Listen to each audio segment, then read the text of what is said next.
Have you ever tried to wrap your head around the idea of forever?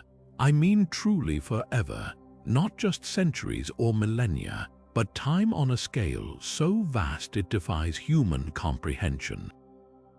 Picture for a moment the cosmos, galaxies spinning, stars being born and dying in spectacular supernova, black holes consuming everything in their path. It's breathtaking but also humbling, and it forces a question that has haunted scientists, philosophers, and dreamers for generations. Will it all one day just stop? Will time itself, the very fabric of our reality, meet an end? That's the journey we're embarking on today. We're diving deep into one of the most mind-expanding topics in all of science and imagination, the end of time. Not in some abstract, poetic sense, but through the lens of real theories, some grounded in cutting-edge physics, others born from the edges of cosmology and even philosophy. We'll explore 30 distinct possibilities for how time might ultimately conclude, each one stranger and more awe-inspiring than the last, from the heat death of the universe, where everything fades into cold, endless stillness, to the Big Rip, where the cosmos is torn apart atom by atom. From the possibility of a big crunch where it all collapses back in on itself, to ideas that sound like they're straight out of science fiction, like false vacuum decay or the holographic principle. This isn't just about distant galaxies or abstract equations, it's about what it means for existence itself, for us, because wrapped up in these theories are profound questions about meaning, memory, and our place in the cosmos.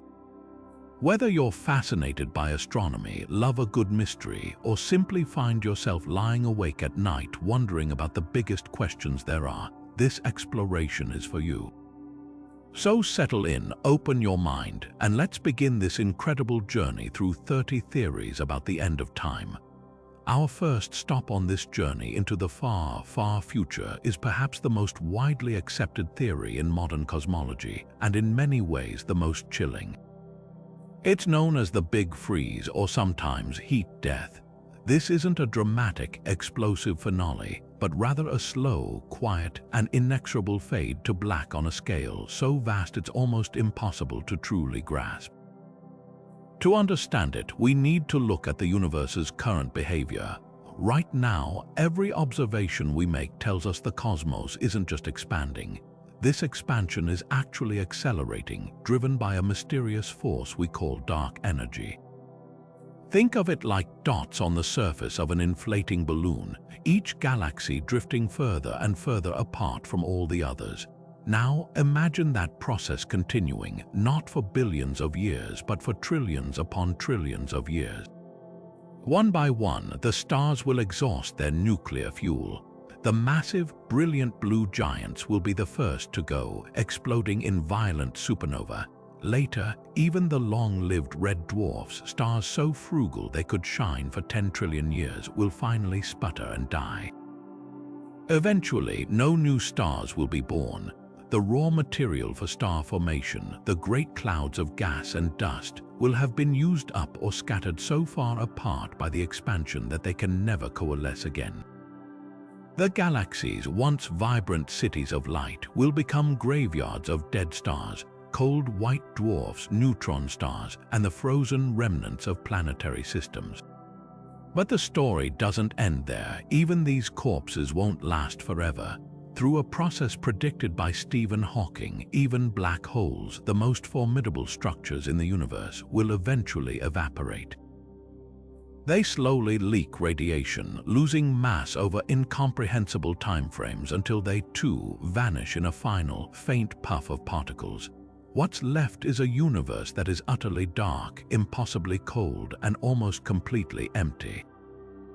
The temperature everywhere will approach absolute zero, the point where all motion ceases, with no energy gradients, no hot places or cold places, just a uniform, lukewarm whisper of leftover radiation. No work can be done. It's the ultimate state of equilibrium, a cosmic entropy where change becomes impossible and time, in any meaningful sense, simply loses all purpose. It becomes a story with no events left to tell. But if the Big Freeze presents a future of silent, endless dissipation, our next theory offers a finale of breathtaking cosmic drama. It's the ultimate reversal of fortune, a scenario where the universe's expansion isn't its final act, but merely the first half of a much grander story. This is the theory of the Big Crunch, a cataclysmic collapse that would see every galaxy, star, and atom pulled back together in a gravitational embrace of unimaginable power. For this to happen, the very thing causing our universe to fly apart, dark energy, would have to fundamentally change its nature. Right now, it behaves as a constant force, relentlessly pushing space apart. But some cosmological models suggest this energy might not be permanent. It could decay over time, or its repulsive effect could gradually weaken. If that were to occur, the ancient and relentless force of gravity would finally regain the upper hand. After billions of years of flying apart, the expansion of the universe would slow to a halt. Then, ever so slowly, it would begin to reverse. At first, this reversal would be almost imperceptible. But the inward pull would grow stronger and stronger with every passing eon. Distant galaxies, which are now redshifting away from us, would begin to blue-shift as they fall back toward us. The night sky, which is growing darker in the heat-death scenario, would instead begin to brighten. The background temperature of the universe, the faint afterglow of the Big Bang, would start to rise as all that radiation is compressed into a smaller and smaller volume. The final stages of a Big Crunch would be both spectacular and terrifying. Galaxies would begin to merge and collide, their stars flung into chaotic new orbits.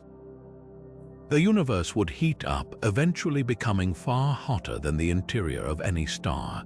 Eventually, all matter would be ripped apart, first molecules, then atoms, and finally even atomic nuclei themselves would be torn into a seething, dense plasma.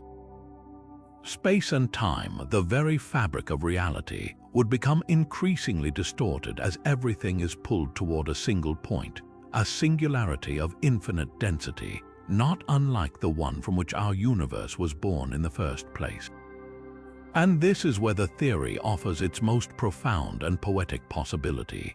A singularity isn't necessarily an end. According to some interpretations of the mathematics, such an extreme state could trigger a rebound, a new Big Bang. The collapse wouldn't be a final death, but a cosmic reset button. Our universe and everything in it could be annihilated only to provide the raw material for an entirely new cosmos in an endless, cyclical dance of creation and destruction. This idea, sometimes called the Big Bounce, suggests that our universe might just be one chapter in an eternal story, with no true beginning and no final end. Yet for all its terrifying finality, the Big Crunch is grounded in a familiar force, gravity. But what if the true end of time is driven not by the pull of matter, but by the push of something far more mysterious and unstoppable? This brings us to a theory that is, in many ways, the polar opposite of the Big Crunch and even more violent than the slow fade of heat death. It's a scenario where the expansion of the universe doesn't just accelerate, it goes rogue, becoming infinitely powerful in a finite amount of time. This is the theory of the Big Rip. To understand the Big Rip, we need to take a closer look at the engine behind our universe's expansion, dark energy. In the Standard Model, this force is constant, represented by a value cosmologists call the cosmological constant. This leads to the long, cold fade of the Big Freeze. But some physicists have proposed a far more sinister possibility. What if dark energy isn't constant? What if its strength actually increases over time? This form of dark energy is known as phantom energy. If phantom energy exists, the fate of the cosmos is not a slow drift into silence, but a violent and rapid disintegration. The expansion wouldn't just speed up, it would accelerate at an accelerating rate.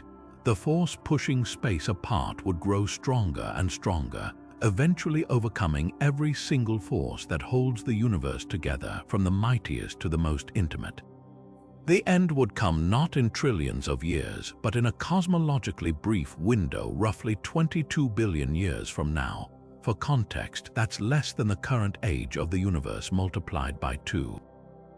The end would happen in a series of horrifyingly swift stages.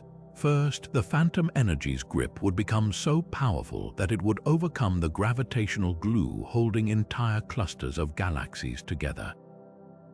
These vast islands of stars, which have been bound for billions of years, would be effortlessly shredded apart. Each galaxy would be flung into an ever-deepening and expanding void, completely isolated. But the destruction is just beginning. Next, the expansion force within our own galaxy would become stronger than the gravity holding the Milky Way together. The stars themselves would be torn from their galactic orbits, sent flying off into the nothingness alone. Then it would turn its attention to individual solar systems. The phantom energy would overwhelm the sun's gravity, and every planet, including our own Earth, would be ripped away from its star, becoming a frozen, lonely wanderer in an exponentially stretching emptiness. The final acts are almost beyond comprehension. As the phantom energy continues to strengthen, it would target the forces that bind matter itself. Before the final moment, the expansion would become so intense that it would overcome the gravitational pull holding you to the Earth. It would then overpower the electromagnetic forces holding your body together. Your atoms would be pulled apart. Then, the very nuclei of those atoms would be shredded, followed by the protons and neutrons themselves. In the last fraction of a second, the fabric of spacetime would be stretched so violently that it would rupture at the quantum level. The universe wouldn't just end, it would be taken apart piece by piece until absolutely nothing remained. While the Big Rip presents a finale of violent, accelerated disintegration, our next theory offers an end that is far more gradual, yet in its own way just as absolute. This is the concept of heat death, a thermodynamic endgame that isn't about a single cataclysmic event, but a slow, irreversible slide into a state of eternal stillness. To truly grasp this idea, we need to understand one of the most fundamental laws of the cosmos, the second law of thermodynamics. In simple terms, this law states that in any closed system, things tend to move from a state of order to a state of disorder. This measurement of disorder is called entropy. Think of it like a cup of hot coffee left on a counter. It won't stay hot forever. The heat will dissipate into the cooler air of the room until everything is the same lukewarm temperature. The energy hasn't disappeared, but it has become spread out, uniform, and useless for doing any further work, like turning a turbine. Now, apply that principle to the entire universe. Our cosmos is the ultimate closed system. There is nothing outside of it to exchange energy with. Right now, the universe is in a state of incredible, beautiful imbalance. We have blazing hot stars next to the unimaginable cold of deep space. We have massive galaxies and the vast, empty voids between them. These differences in energy and density are what allow things to happen. They are the reason stars can fuse hydrogen, planets can form, and life can evolve. This gradient is the engine of all change, and it is this engine that is slowly, inevitably running down. As the universe continues to expand and accelerate, driven by dark energy, these gradients smooth out.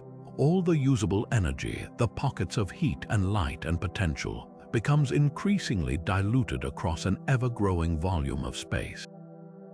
Eventually, every star will burn out. Every black hole will, over almost impossible eons, evaporate via Hawking radiation. The universe will be left as a thin, incredibly cold soup of fundamental particles and radiation, evenly distributed across an infinite dark expanse. The temperature everywhere will approach absolute zero, the point where all particle motion ceases. This is the state of maximum entropy. It is a perfect universal equilibrium. And in this state, nothing can ever happen again. There are no hot spots or cold spots to drive any process. No energy can be extracted to perform work.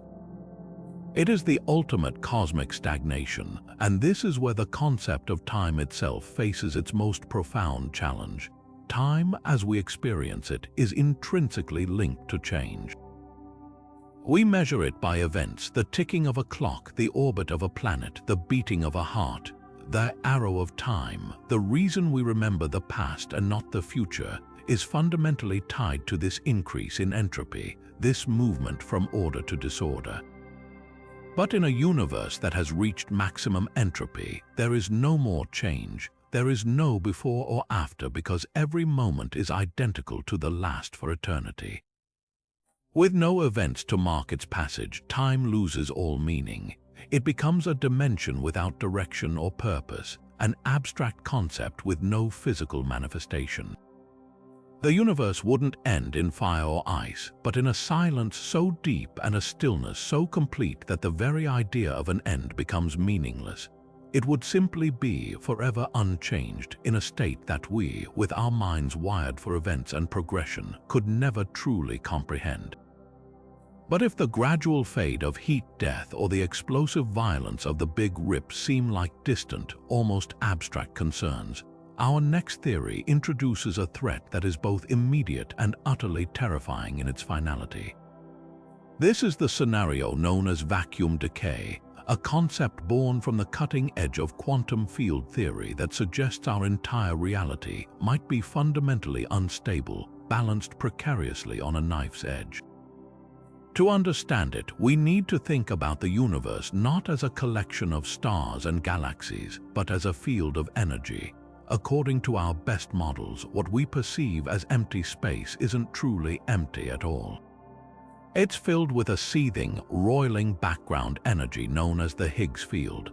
This field is what gives fundamental particles their mass. It's the reason you have substance and don't just zip through the universe at the speed of light. The current state of this field is what physicists call a false vacuum.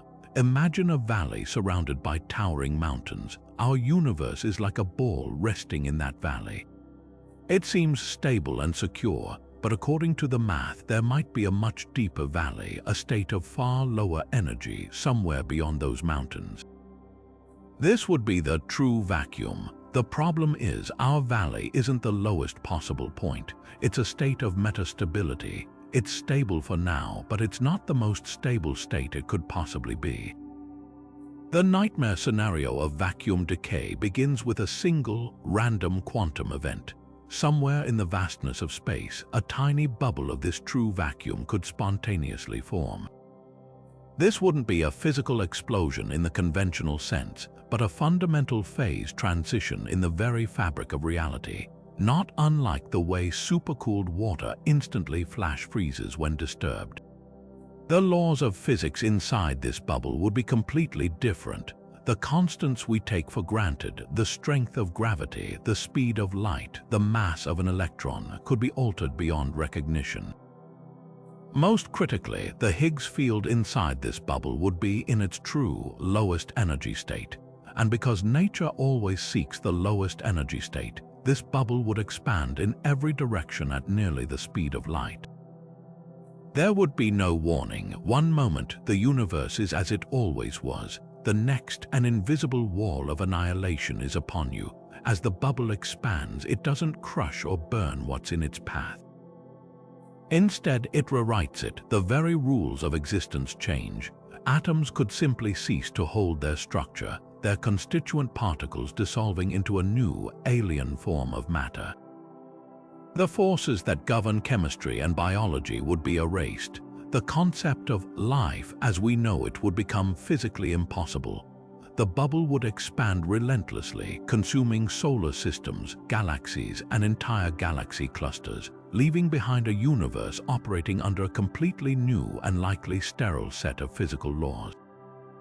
And this process could be happening right now. A bubble could have already formed in some distant galaxy and be racing toward us at light speed. We wouldn't see it coming because the signal of its approach, light itself, would be traveling at the same speed as the bubble's wall. The end of our reality would be instantaneous and absolute. In this new, true vacuum state, the conditions that allow for the existence of time as a dimension tied to cause and effect might not even exist. The end of time wouldn't be a slow fading or a violent crunch. It would be the ultimate silent switch, flipping the universe into a state where our understanding of past, present, and future is rendered utterly meaningless. Yet for all its terrifying finality, vacuum decay presents an end that is swift and total, a fundamental rewriting of reality's rulebook. But what if the story of our cosmos isn't one of a single beginning and a single end? What if the universe is engaged in an eternal dance of death and rebirth, a cycle so vast that each iteration is like a single breath in an endless cosmic lifetime? This brings us to a theory that offers a profoundly different perspective, one where time itself may not have a final stop, but rather resets and continues in an infinite loop. This is the theory of the Big Bounce. The Big Bounce is essentially the cyclical cousin of the Big Crunch. Instead of a collapse into a singularity being the ultimate end, it's seen as the seed for a new beginning. In this model, our expanding universe will eventually slow its expansion, halt, and then begin contracting under the relentless pull of gravity, just as in the crunch scenario. Everything, every galaxy, every star, every atom would rush back together. But at the moment of maximum compression, when density and temperature reach infinity instead of just ending, the laws of physics as we know them might transform. The incredible energy and conditions of that singularity could trigger a rebound, a new Big Bang, birthing a brand new, expanding universe from the ashes of the old one. This idea elegantly sidesteps the perplexing question of what happened before the Big Bang. In a cyclical model, there is no true before, just a previous phase of the cycle. Our universe's birth wasn't a singular event from nothingness, but a transition from a prior state. Time, in this view, doesn't begin or end. It just is, flowing continuously through each cycle. Each universe in the sequence might have its own unique characteristics. The fundamental constants, the strength of gravity, the mass of an electron, could be randomly reset with each bounce. In one cycle, the forces might be perfectly balanced for stars and planets to form. In another, the physics could be so different that matter never coalesces, resulting in a sterile, empty cosmos. Our universe, with its just right conditions for life, could be one fortunate roll of the dice in an endless series of cosmic experiments.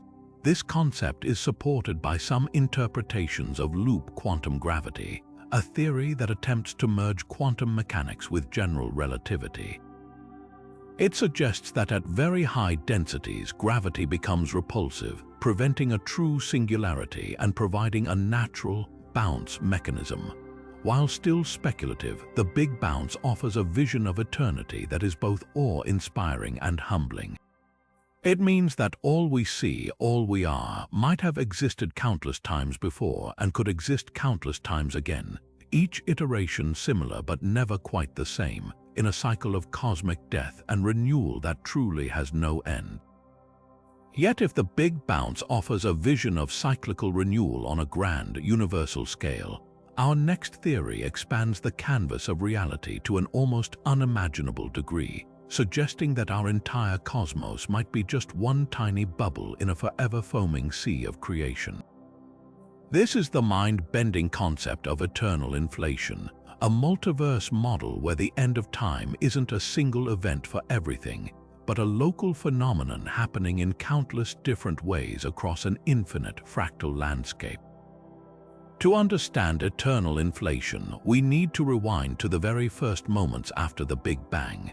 Most models suggest that our universe underwent a period of incredibly rapid expansion called cosmic inflation, where it ballooned in size by an extraordinary factor in a tiny fraction of a second. This process smoothed out the universe and planted the seeds for galaxies. The standard view is that inflation ended, settling into the more gradual expansion we see today. But what if, for most of the greater meta-universe, inflation never actually stopped? This is the core idea of eternal inflation. Imagine a vast, bubbling pot of water that is forever boiling. Our universe is like one single bubble that formed in that pot, a region where the water flash boiled into steam and then stabilized. But outside our bubble, the furious boiling of the primordial inflaton field, the energy driving this expansion continues unabated, raging at an unimaginably high energy level. This eternally inflating background is often called the multiverse. Within this inflating sea, new bubble universes are constantly being born through random quantum fluctuations. Each of these bubbles is a self-contained cosmos, pinning off from the inflating background with its own random set of physical laws and constants. Some of these bubbles might have physics that lead to a rapid Big Crunch, collapsing almost immediately after they form. Others might be stillborn, expanding into empty, sterile voids where matter never coalesces. Our own universe, with its seemingly fine-tuned constants that allow for our existence, would be just one possibility among an infinite number. In this eternal, fractal structure, the concept of a universal end time vanishes. There is no single finale for the entire meta-universe. Instead, time ends perpetually within countless individual bubbles, even as new ones are endlessly created in the eternally inflating background. It's a reality where beginnings and endings are happening everywhere all the time, on a scale that truly defies human comprehension. But to truly grasp a future where time itself might dissolve, we must journey down to the very smallest scales of existence, to a realm where the rules of reality as we know them break down entirely. This brings us to a theory that isn't about how the universe will end in the far future, but how our very understanding of time might be fundamentally flawed from the very start. We're talking about the quest for a theory of quantum gravity, and its startling suggestion that time may not be a fundamental ingredient of the cosmos, but merely an illusion that emerges from something deeper. For centuries, we've had two incredibly successful but completely separate descriptions of reality. On one hand, we have Einstein's general relativity, which beautifully describes the force of gravity as the curvature of spacetime by mass and energy. It gives us a cosmic-scale picture of planets, stars, and black holes, where time is a smooth, continuous dimension woven into the fabric of the universe. On the other hand, we have quantum mechanics, which describes the bizarre, probabilistic world of atoms and subatomic particles. This realm is one of uncertainty, where things can be in two places at once and particles pop in and out of existence. The problem is, these two theories are fundamentally incompatible. When you try to apply the smooth, geometric rules of gravity to the frantic, fuzzy quantum world, the math completely breaks down, producing nonsensical answers like infinities. This clash becomes particularly violent in extreme environments like the center of a black hole or the first moment of the Big Bang. Resolving this conflict is the holy grail of modern physics, and the leading candidate for a theory of quantum gravity is string theory. One of its most profound implications is the concept that spacetime itself might not be fundamental. Think of it like this: we perceive water as a smooth, continuous liquid, but if you look closely enough, you see it's actually made of countless discrete molecules. In the same way, string theory suggests that the smooth, four-dimensional continuum of spacetime we experience might actually be an emergent property, arising from the vibrations of unimaginably tiny, one-dimensional strings of energy. At this deepest level, the familiar concepts of here and now might simply not exist. This leads us to the Planck scale, the smallest possible unit of measurement in the universe. To say it's small is a colossal understatement. A single Planck length is about 10 to the power of 20 times smaller than a proton. At this scale, the energy fluctuations are so violent that the very fabric of spacetime is thought to cease being smooth. Instead, it becomes a chaotic, foaming sea of virtual particles popping in and out of existence, constantly warping and twisting the geometry of reality. This is what physicist John Wheeler called spacetime foam. In this quantum foam, the neat, orderly sequence of cause and effect that defines our arrow of time could completely vanish. There is no clear before or after. Events wouldn't have a definite temporal order. They would be a jumbled, probabilistic mess, much like an electron that doesn't have a definite position until it's measured. If this is true, then time as we know it isn't a fundamental river flowing from past to future. It is an emergent phenomenon, a useful illusion that only manifests when we zoom out from this frothy quantum underworld to the larger, calmer scales we inhabit.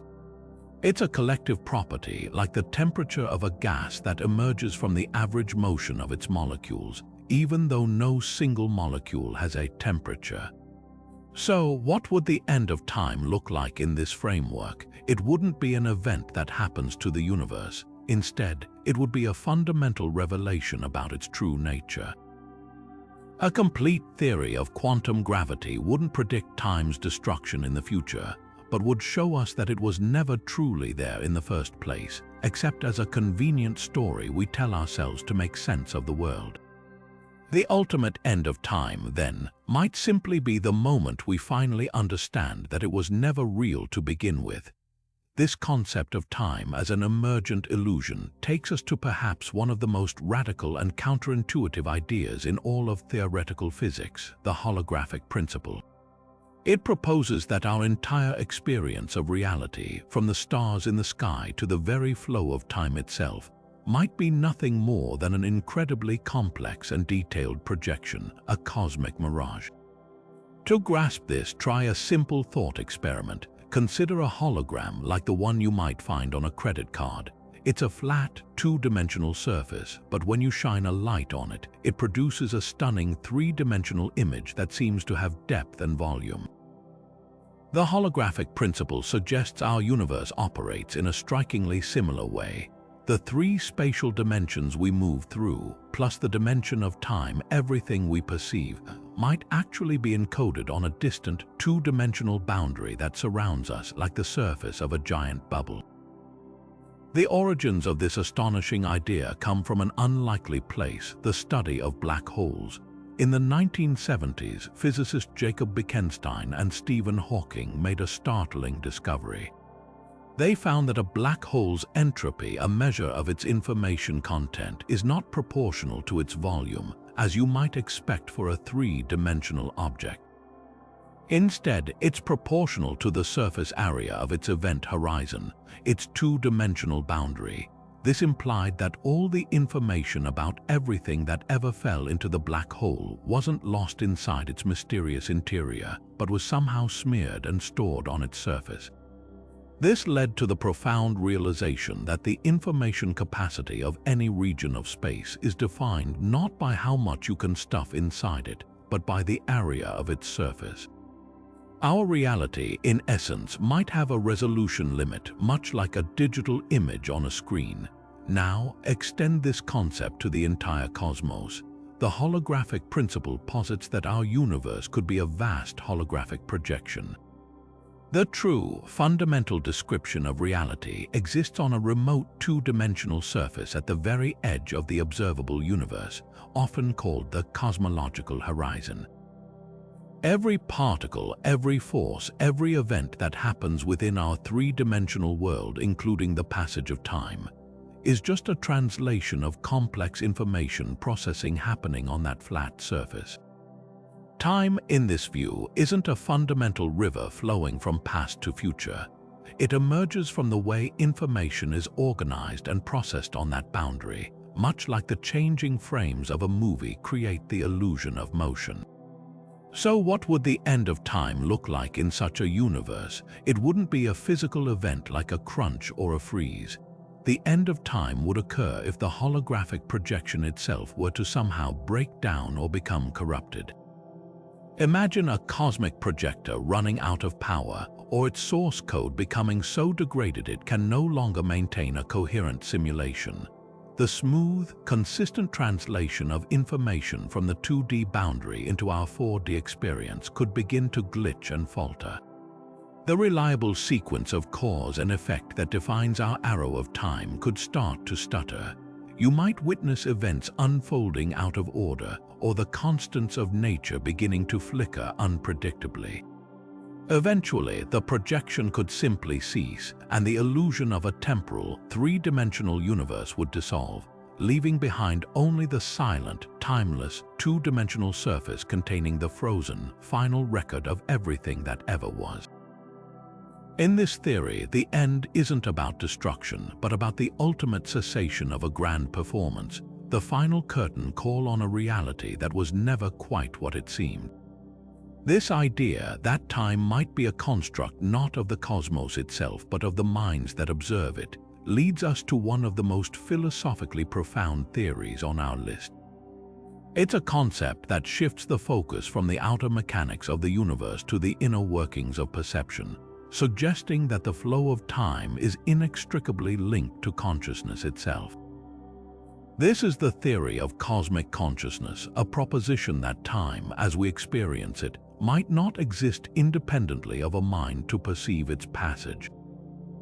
In this view, the end of time wouldn't necessarily be a physical event like a rip or a freeze, but a psychological or existential shift, a state where the very thing that gives time its meaning and its arrow simply winks out of existence. To understand this, we have to go back to some of the great thinkers who first pondered the nature of time.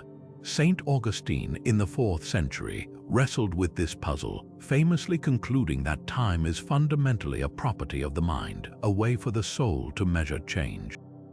The physicist John Wheeler, who gave us the participatory anthropic principle, took this even further, suggesting that the universe only comes into being through acts of observation.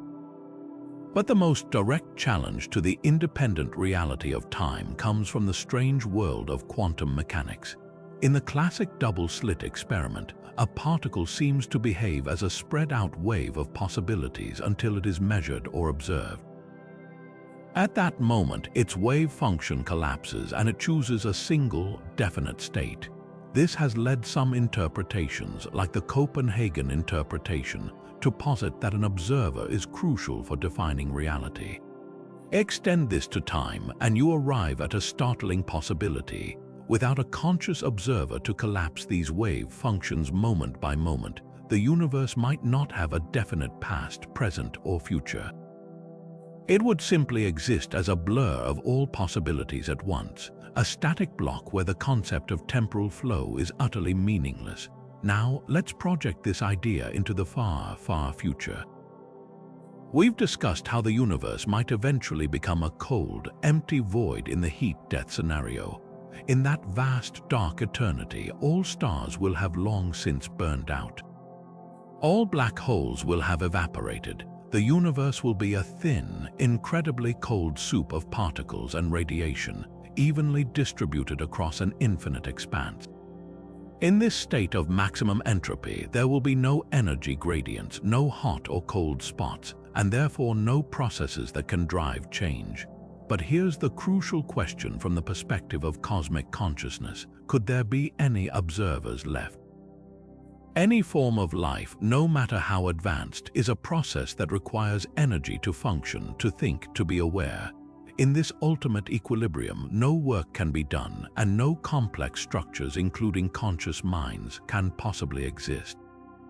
The last flicker of awareness in the cosmos would inevitably fade away. At that precise moment, according to this theory, time would effectively end. Not because the universe is destroyed, but because there is no longer any consciousness to perceive its passage, to separate the now from the then, to create a narrative from one moment to the next.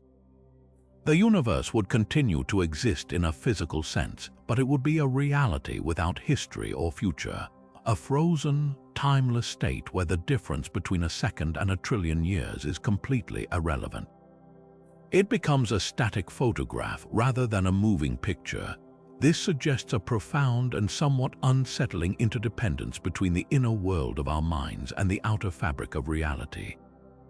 It raises the possibility that we are not just passive inhabitants of a universe with time, but active participants in its very creation, and that its ultimate fate might be intimately tied to our own.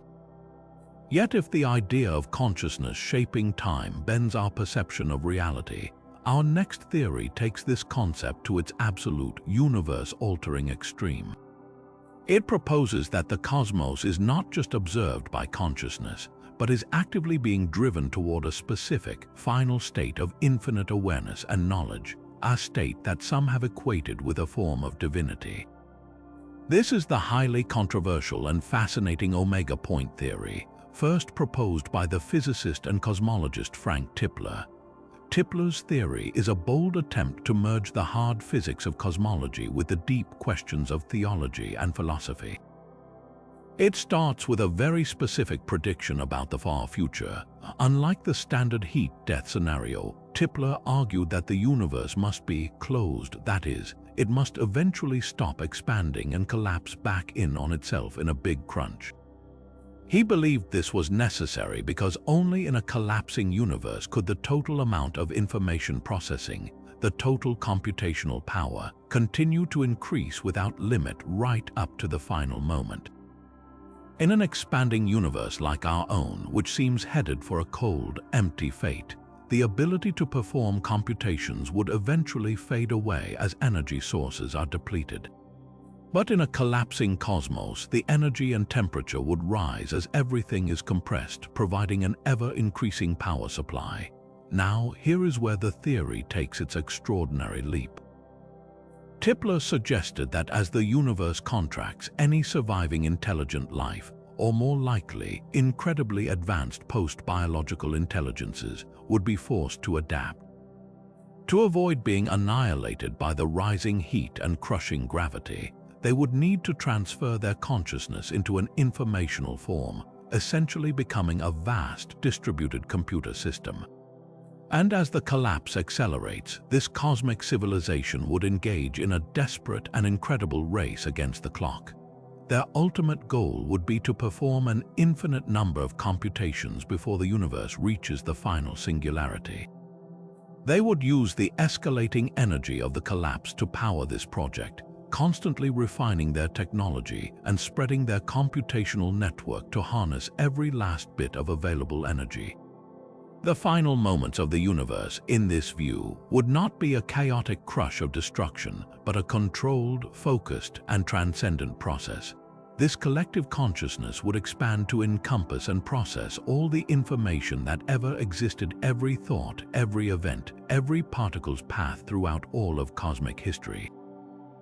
In the last fraction of a second before the singularity, as the temperature and density approach infinity, the computational capacity of this entity would also become infinite. It would achieve a state of omniscience, knowing everything that could possibly be known.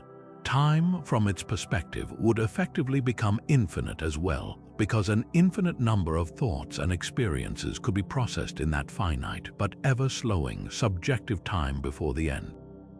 Tipler identified this final, all-knowing state as the omega point, a term he borrowed from the paleontologist and philosopher Pierre Teilhard de Chardin, and he made the stunning claim that this entity would possess all the attributes traditionally ascribed to God. It would be all-knowing, all-powerful within its universe, and it would have existed since the beginning of time in the sense its eventual emergence was encoded in the universe's initial conditions. The implications are staggering. It suggests that the entire cosmic drama, from the Big Bang to the Big Crunch, was a necessary process to create this ultimate state of being. It proposes that our lives, our history, and our consciousness are not insignificant flukes in a meaningless void, but are integral parts of a universe consciously engineering its own destiny toward an infinite fulfillment. Of course, Tipler's theory is highly speculative and has been widely criticized by other physicists. Its foundation rests on a collapsing universe model, which current observations of dark energy and accelerating expansion seem to directly contradict. Yet it remains a powerful and provocative idea, a grand narrative that dares to find purpose, meaning, and even a kind of divinity written into the very laws of physics, all achieved not by magic, but through the ultimate potential of information and consciousness. But if the omega point theory suggests a universe achieving a kind of divine consciousness, Our next idea flips the script entirely, proposing that our cosmos might not be the ultimate reality, but something far more ephemeral. It's a concept that has leapt from the fringes of philosophy into the serious consideration of technologists and physicists, the simulation hypothesis. And it leads us to a theory for the end of time that is as abrupt as it is absolute, the idea of a simulation shutdown. This theory begins with a simple yet profoundly unsettling question: what if our universe isn't base reality? What if everything we perceive, the stars, the planets, the very flow of time, is not a fundamental existence but an incredibly sophisticated simulation, akin to an ultra-advanced video game running on some unfathomable computer in a higher-level reality?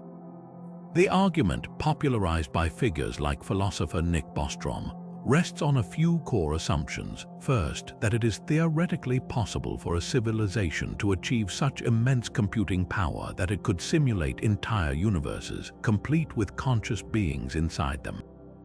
Second, that such a civilization might have a desire to run these simulations, perhaps for research, entertainment, or historical preservation. If both of those are true, then the number of simulated universes could vastly outnumber the one real universe. Statistically, therefore, the odds that we are living in that one original reality, rather than in one of the countless simulations, become incredibly slim. Now consider the implications for time. In this scenario, time isn't a fundamental dimension woven into the fabric of spacetime. It is a processed variable. It is the sequential rendering of frames by the cosmic computer. Our experience of a past, present, and future is simply the result of the simulation's clock speed, the rate at which calculations are processed to create a consistent and seemingly continuous reality. The arrow of time is just the direction in which the simulation is being computed and experienced.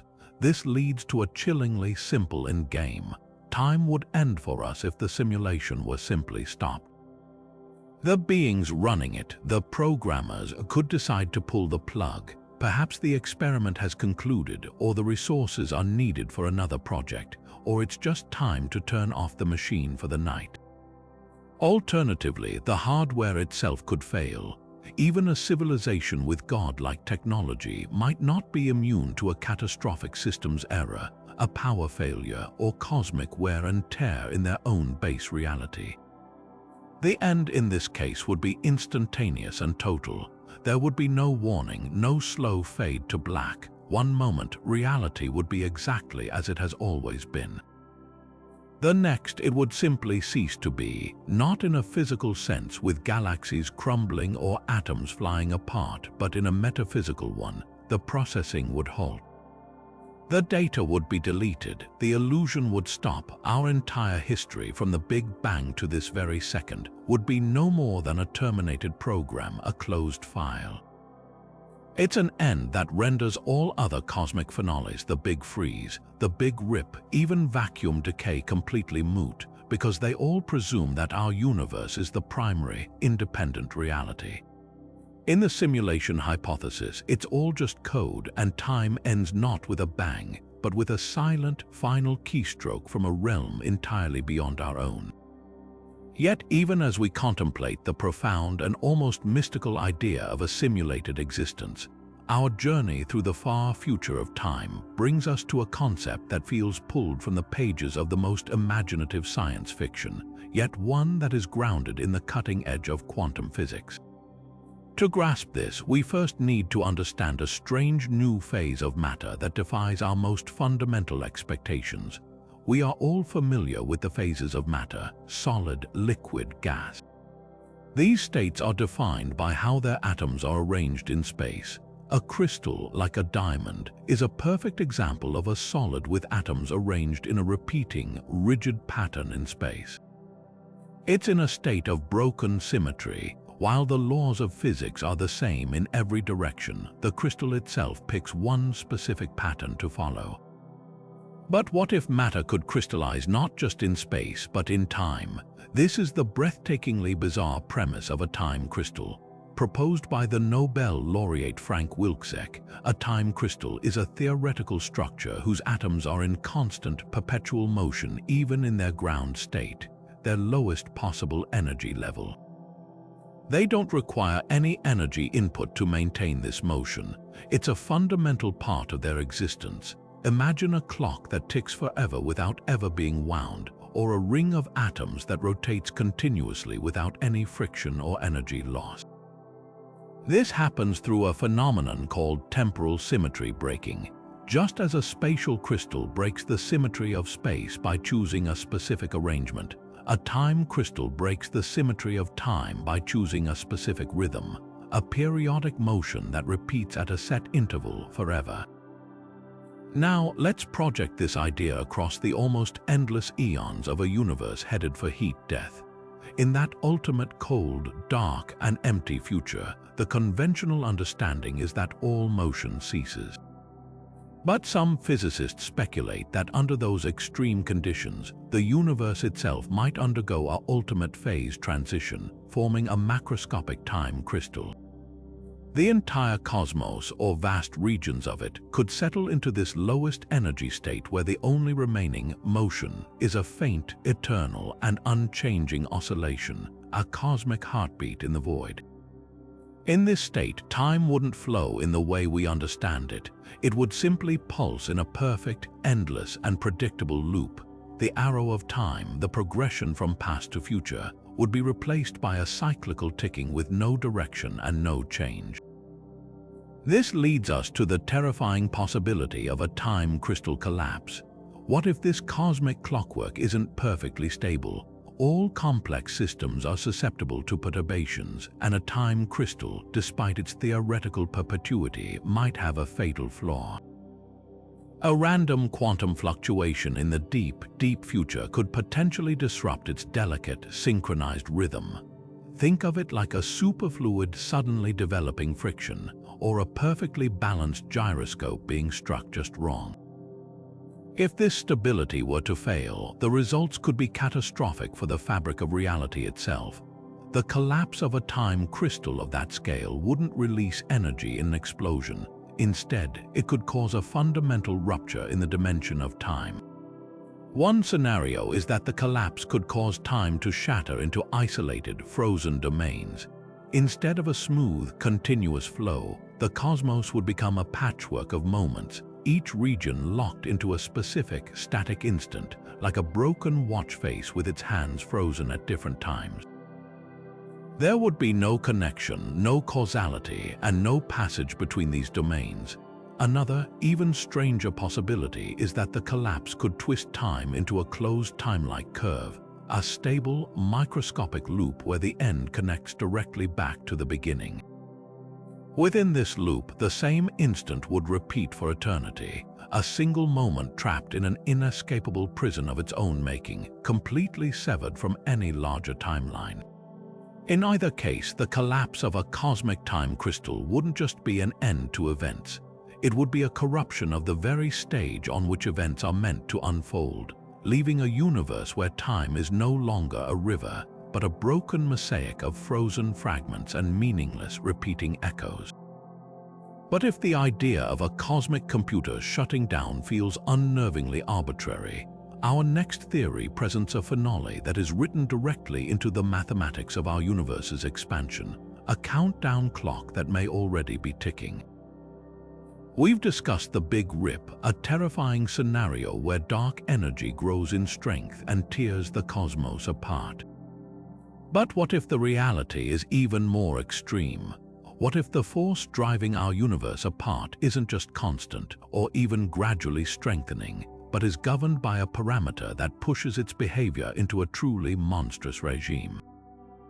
This brings us to the phantom energy scenario, a variant of dark energy so potent and destructive that it makes the standard Big Rip look almost gentle by comparison. To understand phantom energy, we need to look at something cosmologists call the equation of state. This is a simple number represented by the letter W that describes the relationship between the pressure and density of a substance. For normal matter, W is 0. For radiation, it's 1/3. The cosmological constant, the traditional form of dark energy that leads to a big freeze, has a value of W equals -1. It exerts a constant negative pressure that drives the acceleration. Phantom energy takes this a critical step further. In this model, the value of W is less than -1. It's a seemingly small mathematical adjustment, but its implications for the fate of the cosmos are absolutely apocalyptic. This value, less than -1, means that the energy density of phantom energy doesn't decrease as the universe expands, it actually increases. The more the universe grows, the stronger this repulsive force becomes. It creates a terrifying feedback loop of self-destruction. The expansion accelerates, which increases the phantom energy density, which makes the expansion accelerate even faster, and so on. This isn't a linear process, it's exponential, and it leads to what physicists call a future singularity. Unlike the initial singularity of the Big Bang, which happened in the past, this is a singularity in our future, a moment where key physical quantities like density and expansion rate are predicted to blow up to infinity.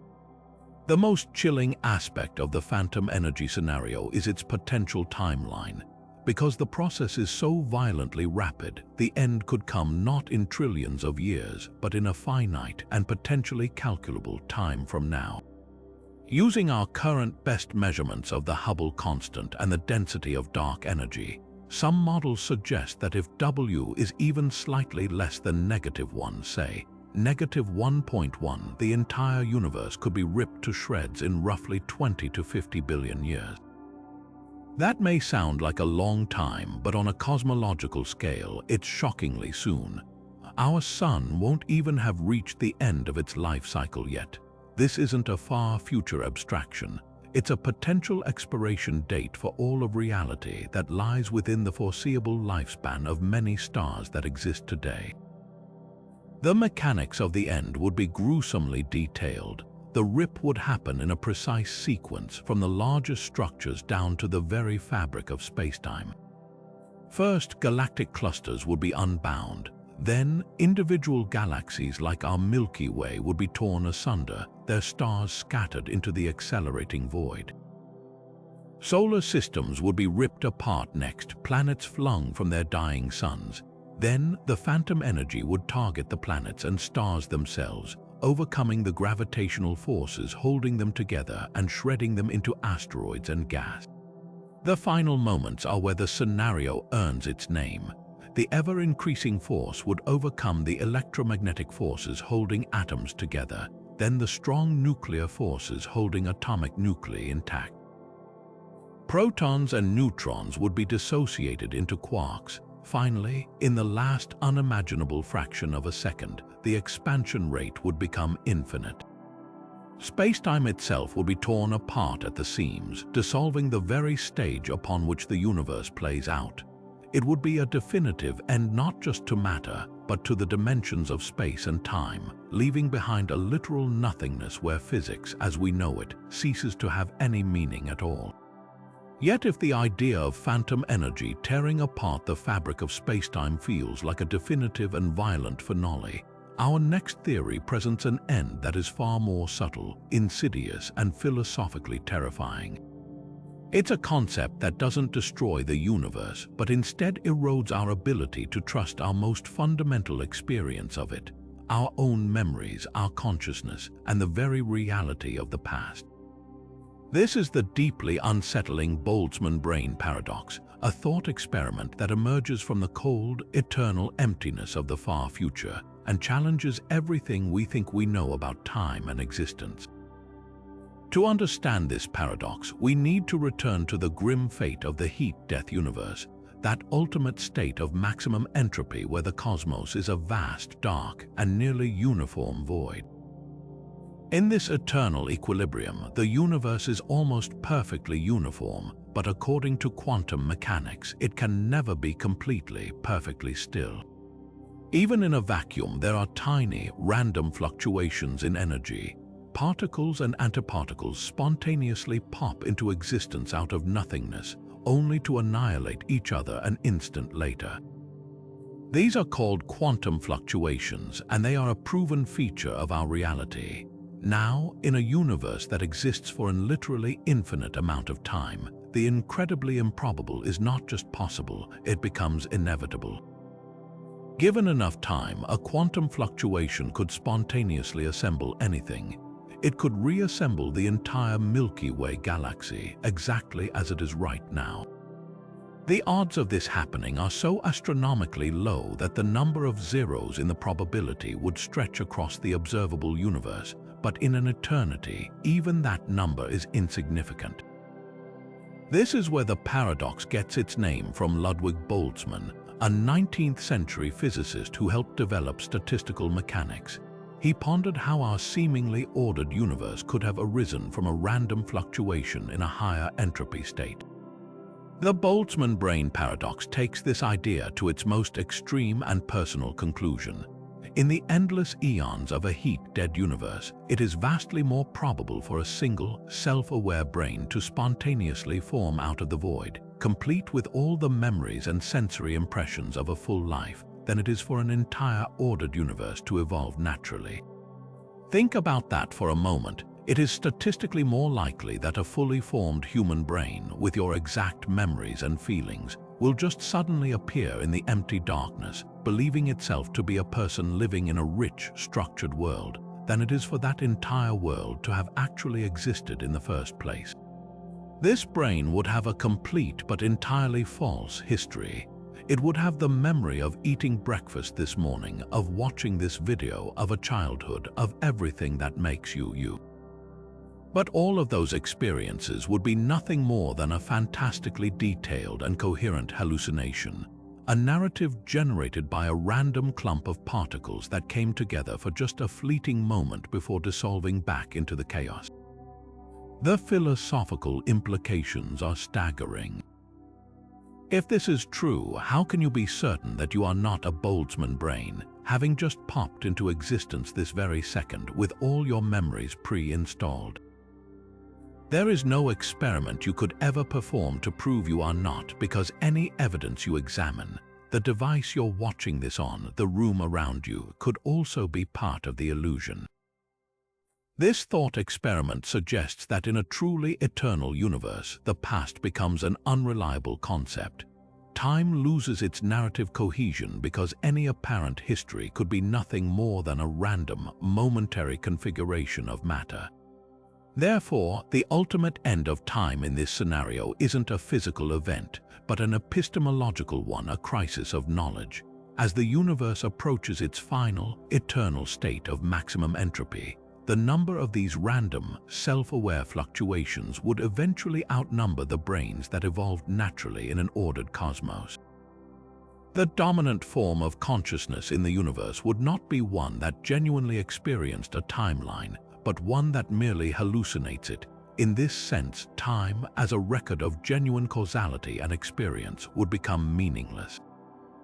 The universe would be filled with an infinite number of isolated, momentary flickers of false awareness, each believing in a past that never was, in a present that isn't real, and in a future that will never come. The arrow of time wouldn't break. It would be exposed as the ultimate cosmic illusion, a story told by randomness to no one at all. But what if the very framework of our reality isn't physical at all, but something far more fundamental and abstract? This brings us to a theory that radically redefines the nature of existence itself, proposing that the cosmos is not made of matter or energy, but of mathematics. This is the mathematical universe hypothesis, championed by the physicist Max Tegmark, and it presents a vision of time's end that is not about destruction, but about a shift in perspective so profound it challenges the very core of what we believe is real. Tegmark's hypothesis starts with a simple yet staggering observation. The universe is not just described by mathematics, it is mathematics. Think about it. We don't invent mathematical concepts to explain the world, we discover them. The ratio of a circle's circumference to its diameter is always pi, regardless of what planet you're on or what material the circle is made of. The laws of physics are expressed in a precise mathematical language that seems to exist independently of us. Tegmark takes this idea to its ultimate conclusion. He proposes that our physical reality isn't the primary thing. Instead, it is a manifestation of an underlying, immutable mathematical structure. In this view, an electron isn't a tiny ball of matter. It is a specific set of equations and properties in a grand mathematical pattern. A galaxy is a more complex, self-interacting part of that same pattern. This leads to an even more expansive idea, the existence of a mathematical multiverse. If our universe is one specific mathematical structure, then logically, all other self-consistent mathematical structures must also exist in some sense. Some of these structures would be simple and barren. Others might be incredibly complex, hosting their own laws of physics, their own forms of matter, and their own conscious observers who are also just patterns within the math. There is no programmer, no simulator, just the timeless, placeless existence of all possible mathematical truths. In this grand vista, time is not a fundamental river flowing through an empty arena. It is simply one more parameter in the equations, a variable that helps define the state of the mathematical structure we happen to inhabit. So, what does the mathematical universe hypothesis say about the end of time? The answer is both liberating and utterly strange. In this framework, there is no such thing as a true end for the multiverse as a whole. Mathematical truths are eternal and unchanging. The structure that corresponds to our universe, with its Big Bang and its eventual heat death or Big Rip, is a static, timeless object. It exists in its entirety, much like the number pi exists in its entirety.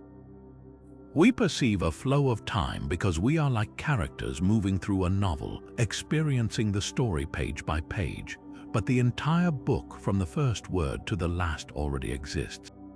The end of time, from this outside perspective, is just the final chapter of the book. It is a fixed point in the mathematical structure, as real and unchanging as the beginning. This means that even after the last star winks out and the last black hole evaporates, even after the cosmos reaches maximum entropy and all change ceases, the mathematical structure that is our universe continues to exist. It doesn't cease to be, it simply is. The experience of time ends for any hypothetical observer within that structure, but the structure itself, which contains all moments, the Big Bang, the rise of life on Earth, and the ultimate silent emptiness, is forever a valid mathematical truth.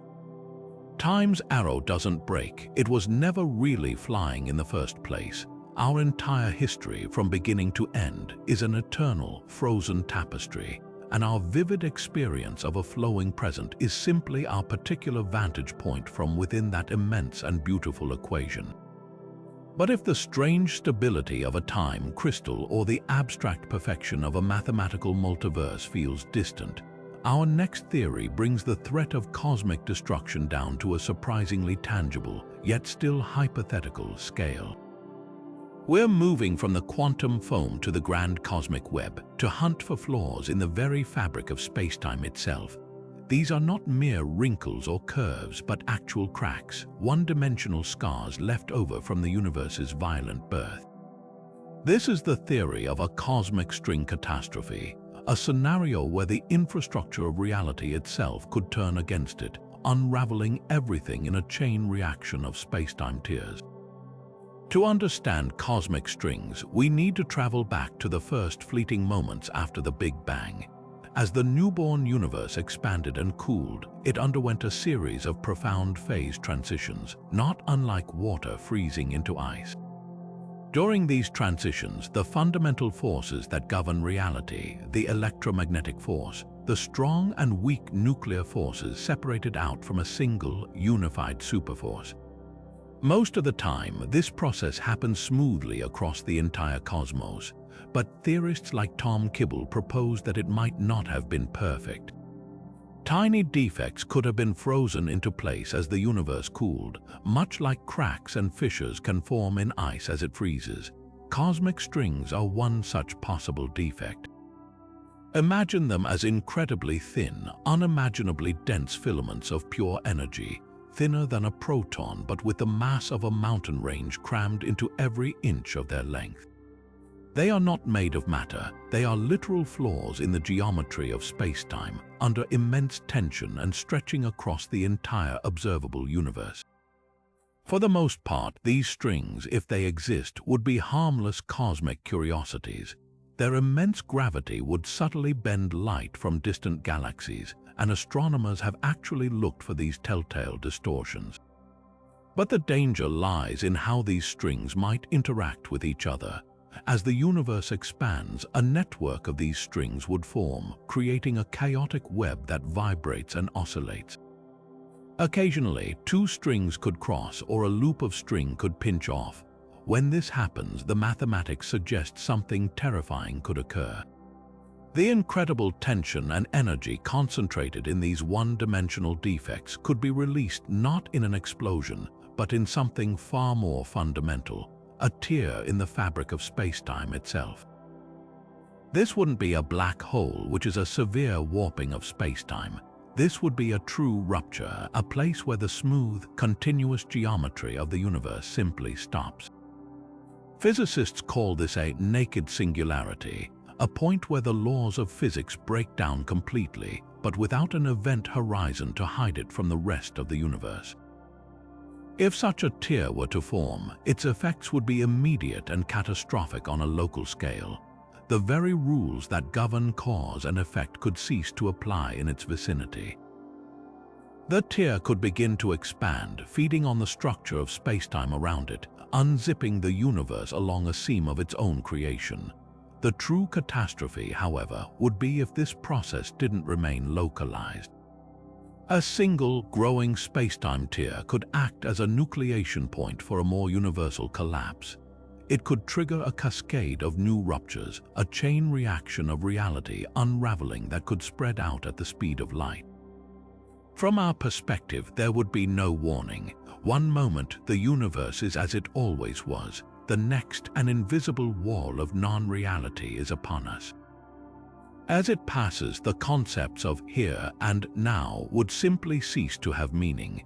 The universe behind the tear wouldn't be destroyed in a fiery cataclysm. It would be rendered undefined, a realm where physics no longer operates and time has no anchor point.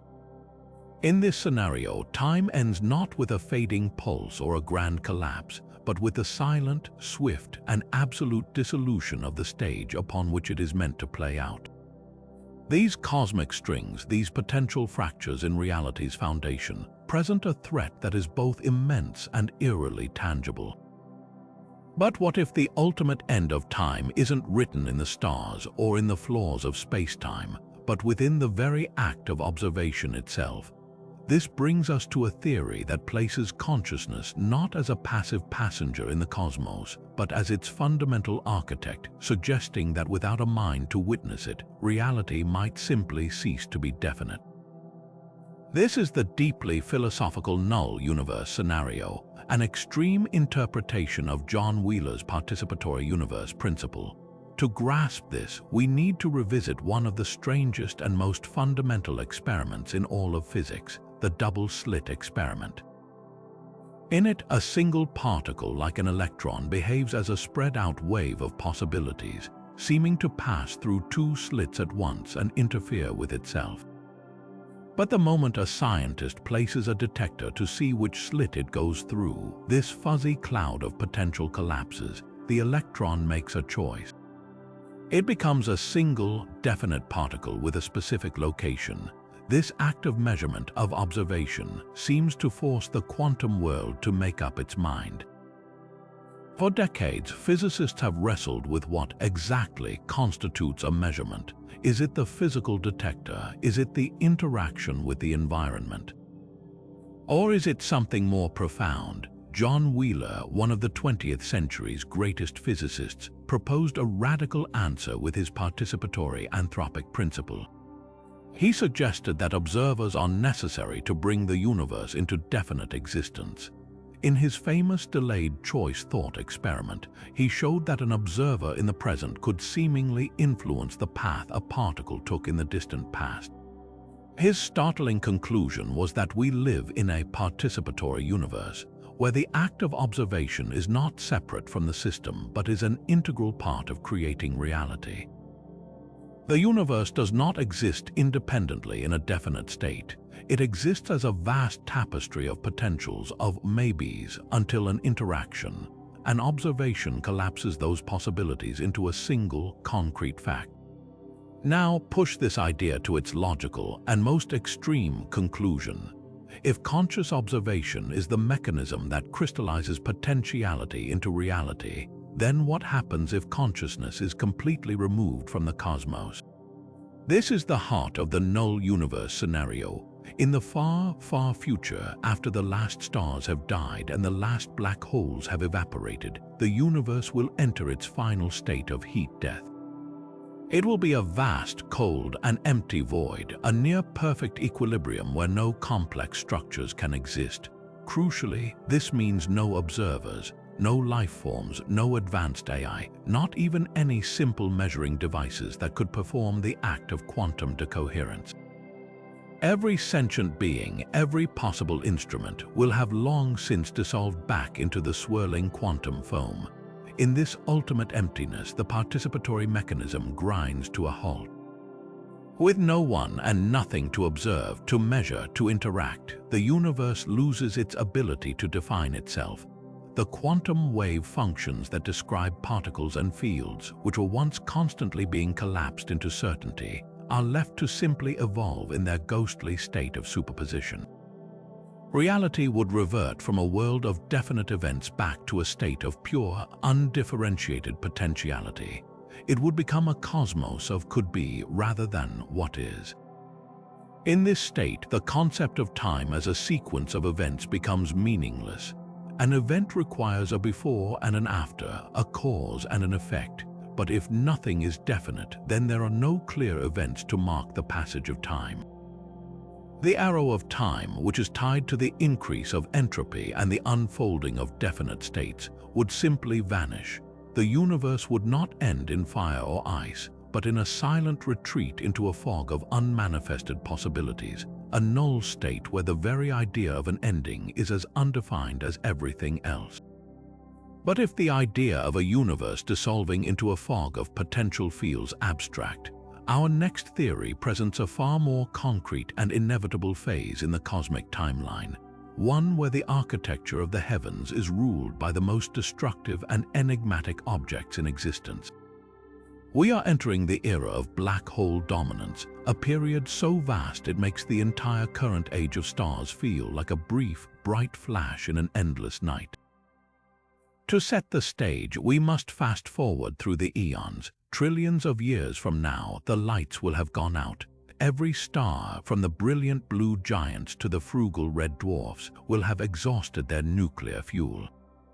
The galaxies will be dark, littered with the cold, dead remnants of stellar corpses, white dwarfs that have cooled into black diamonds, neutron stars that have ceased their pulsations, and frozen planetary debris. But amidst this expanding graveyard, the true titans will remain, black holes, born from the deaths of the most massive stars and from the mergers of their remnants. These gravitational monsters will be the last significant structures standing. Their immense gravity will slowly but relentlessly draw in the surrounding darkness the wispy interstellar gas, the rogue planets, the brown dwarfs, and even other stellar corpses. With every meal, a black hole grows slightly more massive, its gravitational grip tightening on its domain. Over almost impossible timescales, galaxies themselves will be fundamentally reshaped by these dark engines. The stars that once defined a galaxy's spiral arms will be gone, and in their place will be a vast, diffuse halo of dark matter punctuated by these invisible points of unimaginable density, each a sovereign ruler of absolute darkness. This is where the true distortion of time begins. To understand a black hole's relationship with time, we have to turn to Einstein's theory of general relativity. Gravity doesn't just pull on objects, it warps the very fabric of spacetime itself. The stronger the gravity, the more severe the warping. Near a black hole, where gravity is at its most extreme, This warping has a profound effect on time, a phenomenon known as gravitational time dilation. Imagine two identical clocks. One is placed on a safe, distant observation platform. The other is sent on a brave mission towards the event horizon of a black hole. To you, watching from a distance, something bizarre happens. As the descending clock approaches the point of no return, it appears to tick slower and slower. Its light reddens, its signals stretch out. From your perspective, time for that clock is grinding to a halt as it nears the horizon. It will appear to you to take an infinite amount of time to actually cross. For anyone or anything actually falling in, the experience is very different from their own local perspective. Their clock ticks normally, and they would cross the event horizon in a finite and often very brief amount of time. But from the outside universe's point of view, the final moments of an object falling into a black hole are stretched out across eternity. In the era of black hole dominance, the universe's timeline would fracture into countless different rates. Time would crawl in the deep gravitational wells around these monsters, while it would flow more freely in the vast, empty voids between them. The cosmos would become a patchwork of temporal experience with no single universal now. Yet, even these seemingly eternal kings of the cosmos are not immortal. Thanks to a brilliant insight by Stephen Hawking, we now understand that black holes do not last forever. They slowly, imperceptibly evaporate. This process hinges on quantum mechanics' strange prediction that empty space is not empty at all, but is a seething foam of virtual particles, pairs of particles and antiparticles that constantly pop into existence and almost immediately annihilate each other. This normally happens with no net effect, but at the very edge of a black hole's event horizon, the unimaginable gravity can tear these pairs apart. One particle falls into the black hole, while the other escapes into space, stealing a tiny amount of the black hole's energy, which we perceive as radiation. This Hawking radiation is incredibly faint for a large black hole. A black hole with the mass of our Sun would take 10 to the 67 years to evaporate, a 1 followed by 67 zeros. For the supermassive black holes at the centers of galaxies, which can weigh billions of solar masses, the timescale is almost beyond comprehension, 10 to the 100 years or more. But in a universe headed for heat death, time is the one thing there is an infinite supply of. One by one, over these staggering eons, even the black holes will vanish. Their evaporation is not a quiet fading. As a black hole loses mass, the process accelerates. In its final second, it would release the energy equivalent of 1,000,001 megaton hydrogen bombs in a tremendous flash of light and particles. And then it would be gone. The evaporation of the last black hole marks a profound transition. It is the universe's final act of structure. With their disappearance, the last objects that could define a location, that could create a significant gravity well, that could warp time in any meaningful way, are erased. The cosmos becomes a truly uniform sea of subatomic particles and radiation, spread infinitely thin and cold. The extreme time dilation effects vanish because the gravitational extremes that caused them are gone. Time, in a sense, becomes flat and featureless everywhere. There are no more events to mark its passage, no more clocks to tick, and no more observers to witness it. The era of black hole dominance is not just a chapter in the universe's story. It is the penultimate one, the long, dark reign that precedes the eternal silence. Yet even the absolute emptiness of a universe stripped of all structure presents a profound puzzle for physicists. A challenge that led one of the greatest minds of our time to propose a vision of eternity so elegant it redefines the very meaning of beginning and end.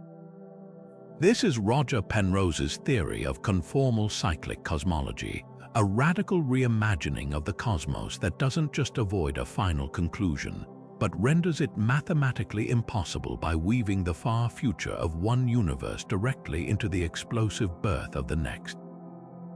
To grasp this beautiful and complex idea, we first need to understand the problem Penrose was trying to solve. In the standard hot Big Bang model, the universe starts at a singularity, a point of infinite density and temperature where the laws of physics break down. Similarly, in a Big Crunch scenario, it ends in a singularity. Physicists are deeply uncomfortable with infinities in their equations. They are usually a sign that our understanding is incomplete. Penrose sought a model that avoided these singularities entirely, creating a smooth, continuous history for the cosmos with no true start or stop. His ingenious solution was to find a way to mathematically connect the end of one cosmic era to the beginning of another, not through a violent collapse and rebound, but through a graceful transformation. The key to this transformation lies in a specific branch of mathematics called conformal geometry. Imagine taking a map and stretching it uniformly in every direction. The sizes of countries might change, but their shapes, the angles between their borders, remain perfectly preserved. This is what mathematicians call a conformal transformation. It changes scales but preserves angles. Penrose realized that at the very end of time, in the heat-death scenario, and at the very beginning in the Big Bang, the universe becomes incredibly simple and featureless. In the far future, all matter has decayed into light and other massless particles. All structure has been erased, and the cosmos is vast, cold, and smooth. At the Big Bang, the universe was also incredibly hot, dense, and smooth before structures like galaxies had a chance to form. In this state of ultimate simplicity, a profound symmetry emerges. Because there are no massive particles left to define a fixed scale of length or time, the universe becomes effectively scale invariant. Concepts like a meter or a second lose all meaning. In this strange, smoothed-out state, the infinite future of one universe and the infinitesimal beginning of another become mathematically identical when viewed through the lens of a conformal transformation. The endless, stretched-out emptiness of the far future can be mathematically remapped or rescaled to become the high-energy, compressed starting point of a new Big Bang. Penrose calls each complete cycle of a universe from its Big Bang to its heat-death an eon. This means our universe is not the first and only one, it is merely one eon in an endless chain. But this is not a cycle of collapse and explosion. There is no Big Crunch. Instead, the eons are connected conformally. The infinite future of the previous eon is, through this mathematical rescaling, the singularity-like beginning of our own. Time does not end and then restart. It continues seamlessly, but its meaning is transformed as it passes through this conformal boundary. All the information from the previous eon is, in a sense, lost through this process of smoothing and rescaling, but it also provides the seeds for the new one. Penrose even suggests that the faint, mysterious concentric circles some have claimed to see in the cosmic microwave background radiation could be the imprints of supermassive black hole collisions from the eon that came before ours, ghostly echoes of a long-vanished universe resonating into our own beginning. In the breathtaking vision of conformal cyclic cosmology, the universe achieves a kind of immortality not through a dramatic rebirth, but through a quiet mathematical reincarnation. The end of time is not a wall, but a gateway, and the story of existence is an infinite tapestry woven from endless eons, each born from the serene and elegant death of the last. But what if the escape from death isn't found in cosmic rebirth or a divine omega point, but in the very mechanics of reality at its smallest scale? This brings us to one of the most personal and mind-bending theories on our list, a concept that merges the bizarre logic of quantum mechanics with the deepest questions of consciousness and identity. We're venturing into the territory of quantum immortality, an extreme consequence of the many worlds interpretation that suggests your subjective experience of time might never, ever end.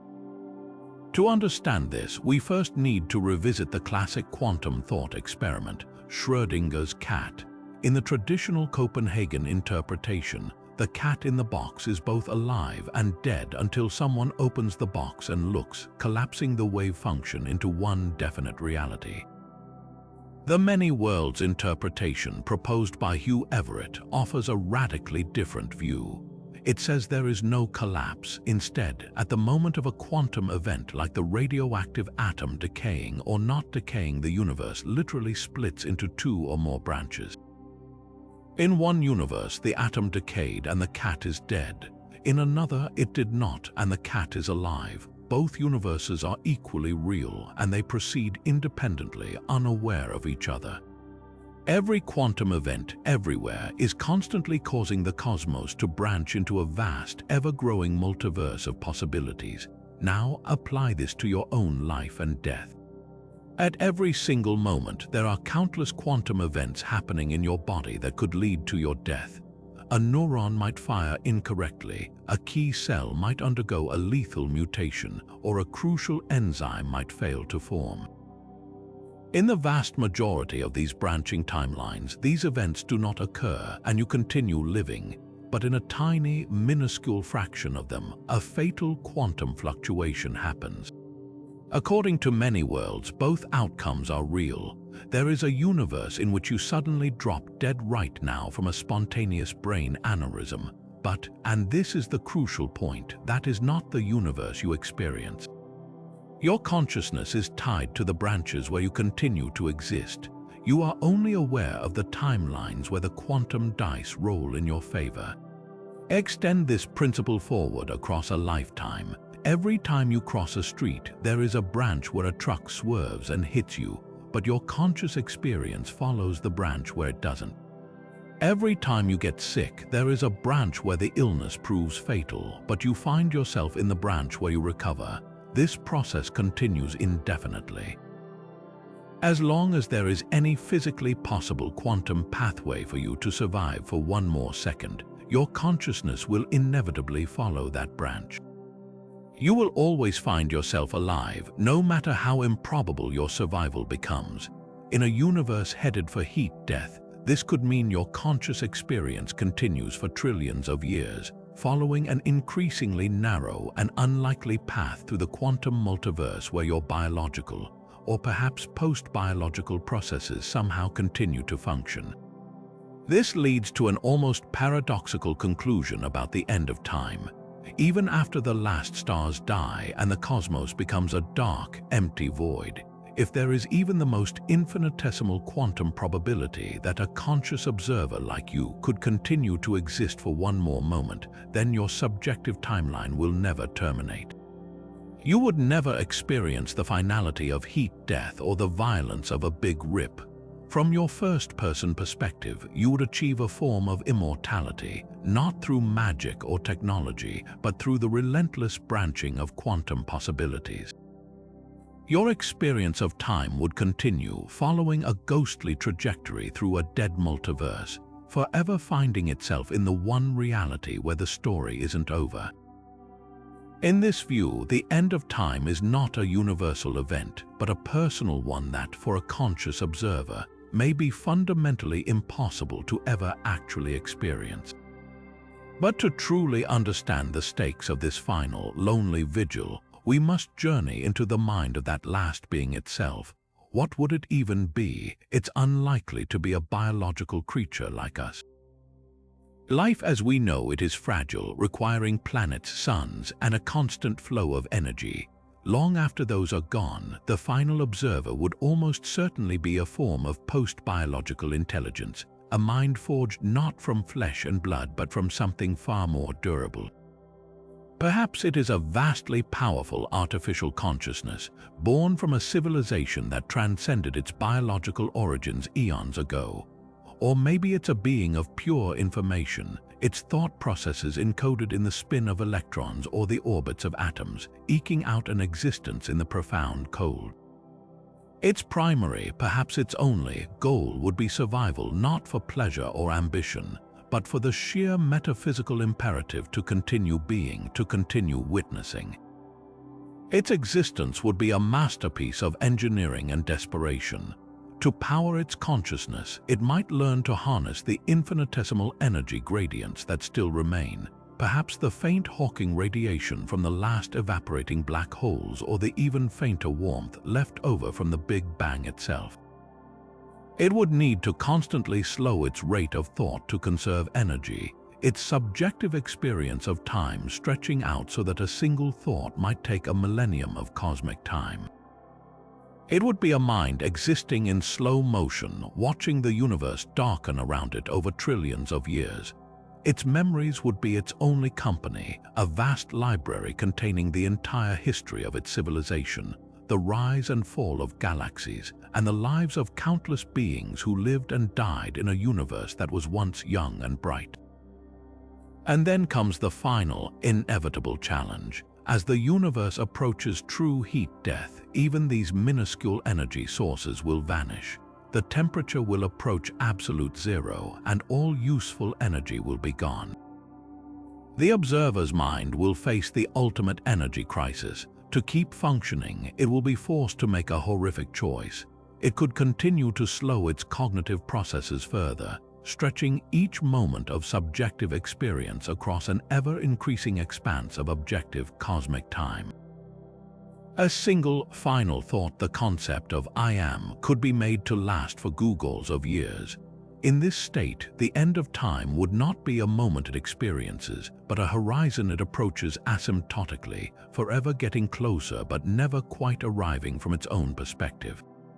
The alternative is even more profound. Drawing from the principles of quantum mechanics, the observer might attempt to sustain itself not on kinetic energy, but on the zero-point energy of the vacuum itself, the faint quantum jitter that remains even in a space devoid of all heat. This is the lowest possible energy state, and tapping into it would be the ultimate triumph of physics. But it would also mean the observer's consciousness becomes intertwined with the fundamental quantum foam of the universe. Its thoughts would no longer be a process happening within the universe, but a process that is the universe. In its final moments, the distinction between the observer and the observed would completely break down. The last thought would not be a signal sent into a void, but a fluctuation of the void itself. The end of time, from this perspective, becomes a deeply personal event, not a cosmic one. It is the moment the last qualia, the last shred of subjective experience flickers and winks out, and with its passing, the concept of a when ceases to have any meaning at all, because there is no longer a consciousness to measure its passage, to separate one featureless moment from the next for all eternity. But what if the universe doesn't end in fire, ice, or a catastrophic rupture, but instead simply goes to sleep? This brings us to a profoundly different kind of finale, one that is less about destruction and more about a deep cosmic slumber. It's a scenario where the frantic activity of the cosmos gradually winds down into a state of near-perfect stillness, a hibernation so complete that the passage of time itself becomes almost meaningless. This is the hibernating universe scenario, a theory that reimagines heat death not as a final state, but as a dormant phase that could, in principle, last forever. To understand how such a hibernation could occur, we need to revisit the idea of the universe's ground state. In physics, the ground state of a system is its lowest possible energy level, its most stable, resting configuration. Think of a ball resting at the very bottom of a valley. It has no energy left to roll anywhere else. For the universe, the heat death we described earlier is often assumed to be this ultimate ground state, a cold, empty, and static equilibrium. However, some cosmological models suggest that our universe might not yet be in its true ground state. Instead, we might exist in what's called a metastable or false vacuum state. It's stable for now, like a ball resting in a small dip on the side of a much larger valley. It seems secure, but there's a deeper, lower valley available. In the hibernating universe scenario, the cosmos doesn't find a lower state through a violent transition like vacuum decay. Instead, it settles into its absolute minimum energy configuration gently and completely. All quantum fields that permeate space, the Higgs field, electromagnetic fields, and others finally reach their absolute lowest possible energy. In this state, there is simply no energy left to be extracted or converted. Every process that requires energy grinds to a halt. The random quantum fluctuations that occasionally stir the void in a standard heat-death scenario become infinitely rare, their probability fading to zero. The universe doesn't just become cold and empty, it becomes profoundly, utterly inert. The implications for time in this state are extraordinary. Time, as we measure it, is inextricably linked to change. We mark its passage by events, the vibration of atoms, the decay of particles, the orbit of electrons. But in this ultimate hibernation, change ceases. There are no vibrations, no decays, no orbits. The universe enters a state of perfect permanence. From any perspective within it, one moment is indistinguishable from the next for an eternity. The arrow of time, which depends on increasing disorder, vanishes because disorder can no longer increase. It has reached its maximum possible value and is now frozen in place. The cosmos becomes a static, four-dimensional sculpture. It's not that time ends, rather it loses all operational meaning. There is no before or after because nothing happens to separate one instant from another. This raises a fascinating and eerie possibility. Could this hibernation be permanent? If the universe has truly reached its absolute ground state, then by definition, no further change is possible. It would be the ultimate end of history, not with a bang, but with an infinite, unblinking stare. The universe would simply be forever. However, some theoretical physicists speculate that even this absolute zero state might not be the final word. Quantum theory tells us that true nothingness is impossible. There is always a faint possibility of something happening, given an infinite amount of time, and in a hibernating universe, time is infinite. Even the most improbable event must eventually occur. This leads to the tantalizing idea of a quantum resurrection. A random fluctuation, a momentary bubble of higher energy could spontaneously erupt from the void. The probability of this happening is unimaginably small. We're talking about timescales that make the evaporation of a black hole seem instantaneous, but it is not zero. This fluctuation could, in theory, be a new Big Bang, birthing an entirely new universe from the sleeping ashes of the old one. In this view, the hibernation isn't a final death, but a long pause between acts in an eternal cosmic drama. The universe sleeps, dreams a quantum dream for an eternity, and then, in a fleeting moment of impossible chance, awakens once more. It's a cycle of existence and non-existence where time doesn't end, but merely holds its breath for a while. But what if the ultimate fate of the cosmos doesn't depend on dark energy or gravity, but on the simple act of looking? This brings us to one of the most mind-bending theories on our list, a concept that takes a bizarre quirk of quantum mechanics and scales it up to a cosmic level. It's called the quantum Zeno effect, and it suggests that time itself could be halted simply by observing it too closely. To understand this, we need to dive into the strange world of the very small. In quantum mechanics, particles don't have definite states until they are measured. An unstable particle, like a radioactive atom, exists in a fuzzy superposition. It is both decayed and not decayed. It has a certain probability of decaying within a specific time frame. However, scientists discovered something astonishing. If you continuously observe that particle, if you repeatedly measure it to see if it has decayed, you can actually prevent the decay from happening. It's named after the ancient Greek philosopher Zeno, who proposed a paradox where a flying arrow must actually be motionless because at any single instant, it is in one specific place. By constantly checking on the quantum state, you effectively freeze it in its initial condition. The act of measurement resets the quantum clock, interrupting the natural evolution toward decay. Now, let's take this concept and inflate it to a universal scale. We've discussed the far future of heat-death, where the universe slowly and inevitably winds down into a state of maximum entropy. But what if there were a way to prevent that? What if a conscious observer, a cosmic mind of some kind, could perform the ultimate act of observation, not on a single atom but on the entire universe?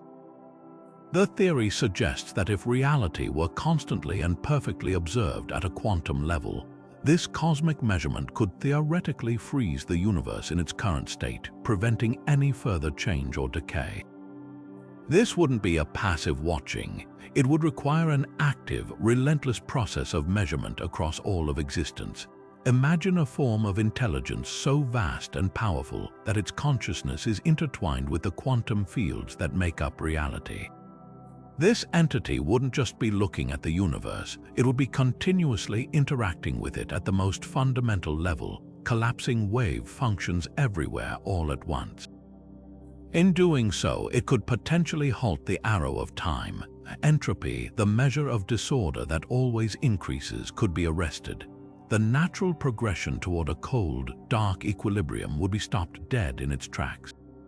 The universe would be held in a kind of stasis, a perpetual present moment protected from the ravages of time by an unblinking gaze. The implications are staggering. A universe under the influence of the cosmic quantum Zeno effect would be a place of eerie perfection, but also of profound stillness. Stars would not age, particles would not decay, and all processes would grind to a halt.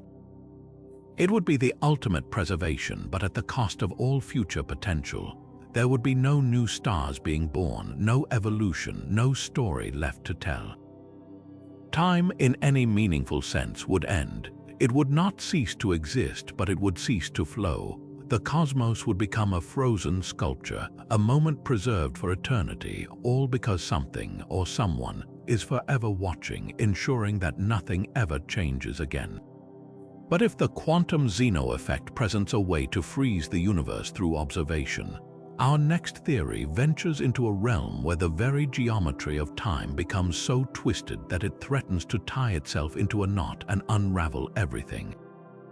We're turning to one of the most fascinating and troubling consequences of Einstein's theory of general relativity, the possibility of closed time-like curves. These are not mere mathematical curiosities. They are hypothetical pathways through spacetime that loop back on themselves, theoretically allowing for time travel into the past. And while that sounds like the plot of a science fiction movie, the real danger may not be changing history, but triggering a catastrophic collapse of causality itself.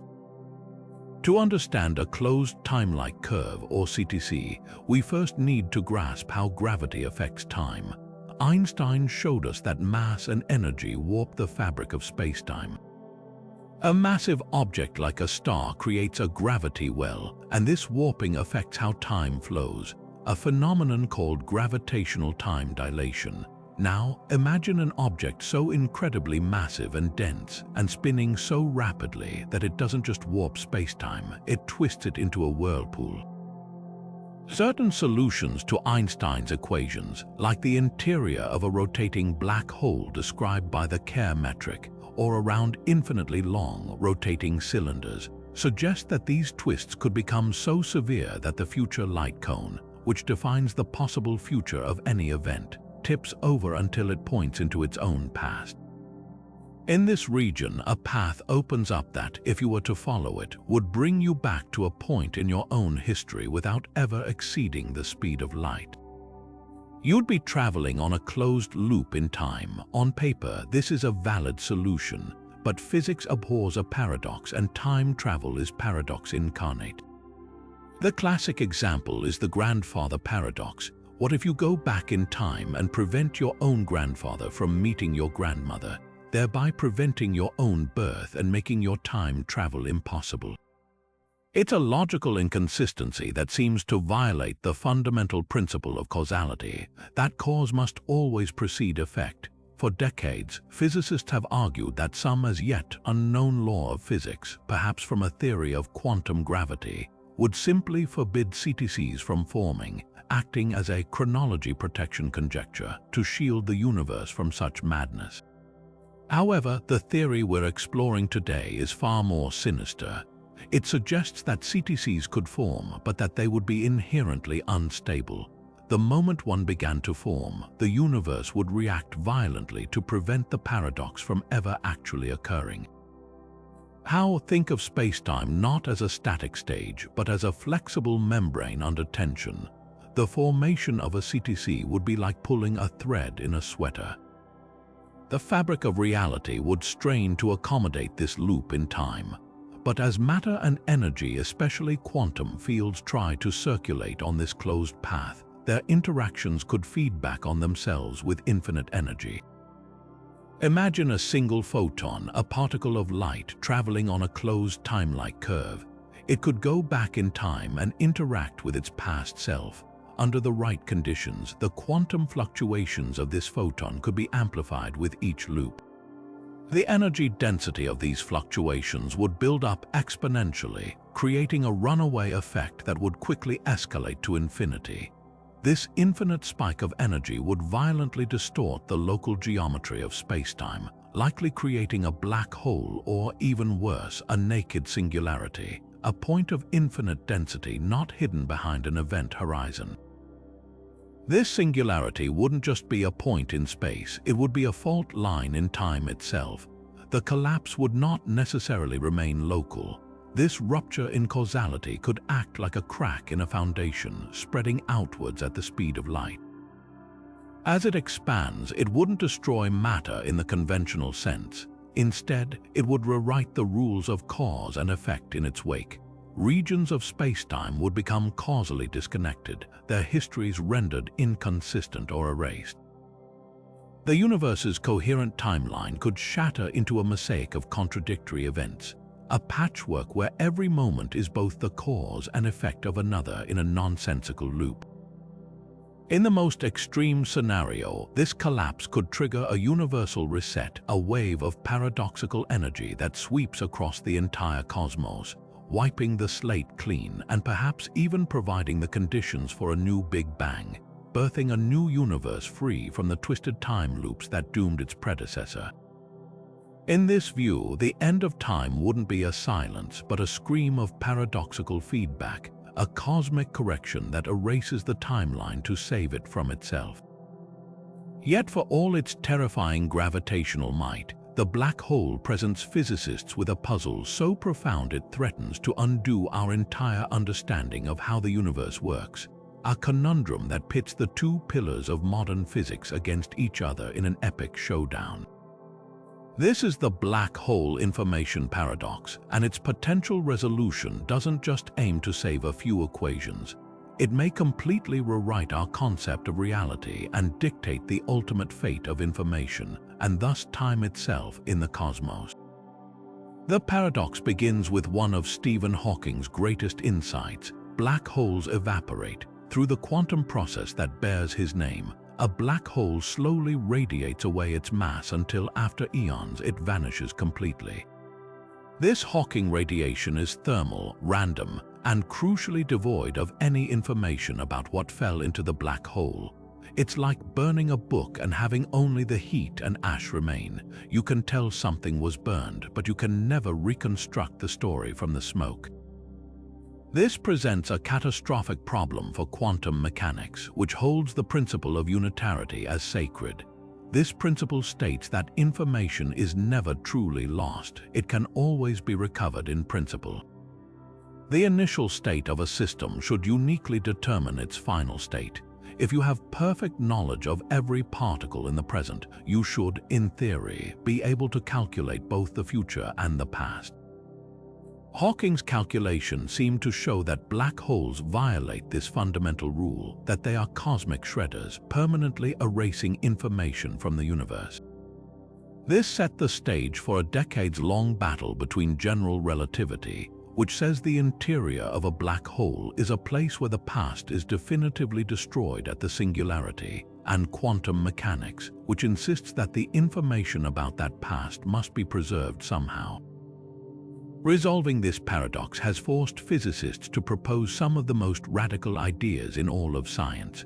One of the most startling is the firewall paradox.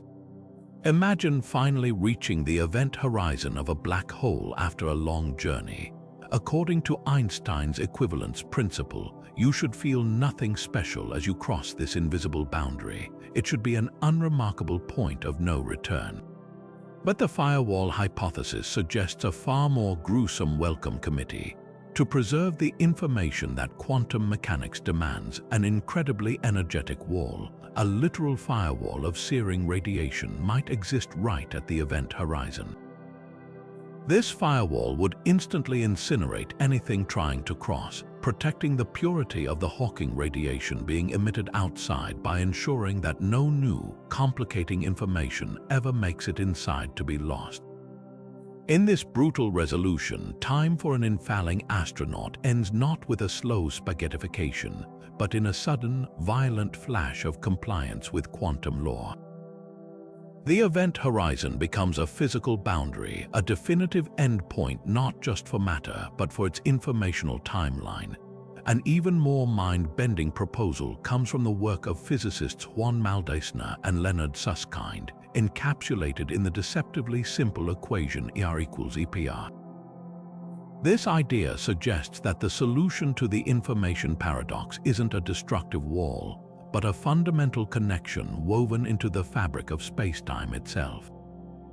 The part refers to Einstein-Rosen bridges, better known as wormholes, theoretical tunnels through spacetime connecting two distant points. The part refers to Einstein, Podolsky, and Rosen, and their famous paper highlighting the strange, spooky action at a distance of quantum entanglement, where two particles can share a state instantaneously across any distance. Maldaisner and Susskind's revolutionary proposal was that these two seemingly different concepts are actually the same thing. What we perceive as quantum entanglement between two particles might actually be a microscopic wormhole connecting them. This suggests that the particles falling into a black hole don't have their information lost. Instead, they become intricately entangled with the Hawking radiation leaving the black hole, connected by a vast, complex web of microscopic wormholes.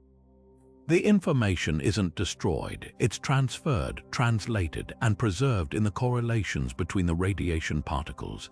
In this view, the black hole is not a tomb but a transformer. The end of time inside the black hole is not an erasure but a transference. The timeline of the infalling matter is not deleted. It is scrambled and holographically imprinted onto the radiation leaving the hole, preserved for eternity in a form that is incredibly complex but not lost. This leads us to the holographic principle, which posits that all the information describing a three-dimensional volume of space, like the interior of a black hole, can be entirely encoded on its two-dimensional boundary, the event horizon. The fate of time within this framework is extraordinary. From the perspective of someone outside the black hole, time does not pass inside at all. The entire history of everything that ever fell in is frozen like a fossil on the surface of the horizon. The interior, with its singularity and its annihilation of time, might not exist as a place one can ever visit. It is a projection, an illusion. The true, fundamental description of reality is played out on the horizon itself. The endpoint of time for an object falling into a black hole, then, is not a moment of destruction in the future, but the moment it touches the horizon and becomes a frozen, two-dimensional image, a part of the holographic film that encodes the black hole's entire history. The flow of time from the outside view simply stops at the surface. Each of these resolutions, the firewall, ER=EPR, the holographic principle, paints a dramatically different picture of time's end in the most extreme environments in the universe. Does time terminate in a violent flash of radiation at a boundary? Is it seamlessly transferred through hidden connections in the geometry of space-time? Or is it ultimately an illusion, a dimension that freezes solid at the edge of a black hole, revealing a deeper, timeless reality encoded on a surface? The struggle to solve the information paradox is more than a technical debate. It is a direct assault on our understanding of cause and effect, of history and memory. The resolution will tell us if time is a fragile story that can be permanently erased by gravity, or if it is an immutable thread woven into the very foundation of the cosmos, forever preserved no matter what horrors it encounters. But what if our experience of time's relentless forward march isn't a fundamental feature of the cosmos, but a side effect, an illusion generated by something far more mundane? This brings us to a theory that grounds the arrow of time not in the mysteries of quantum gravity or the birth of the universe, but in the familiar, everyday concept of thermodynamics. This is the thermal time hypothesis, a profound idea that suggests time itself might be an emergent property, a story told by the universe's inevitable slide into disorder. To grasp this, we need to revisit the second law of thermodynamics, the principle that entropy, a measure of disorder, always increases in a closed system. It's why your coffee gets cold, why ice melts in a warm room, and why you can remember the past but not the future. This increase in entropy gives us a powerful arrow of time, a clear direction from order to disorder. The thermal time hypothesis, championed by mathematicians and physicists like Elaine Connes and Carlo Rovelli, takes this a radical step further. It proposes that time doesn't exist independently as a background stage.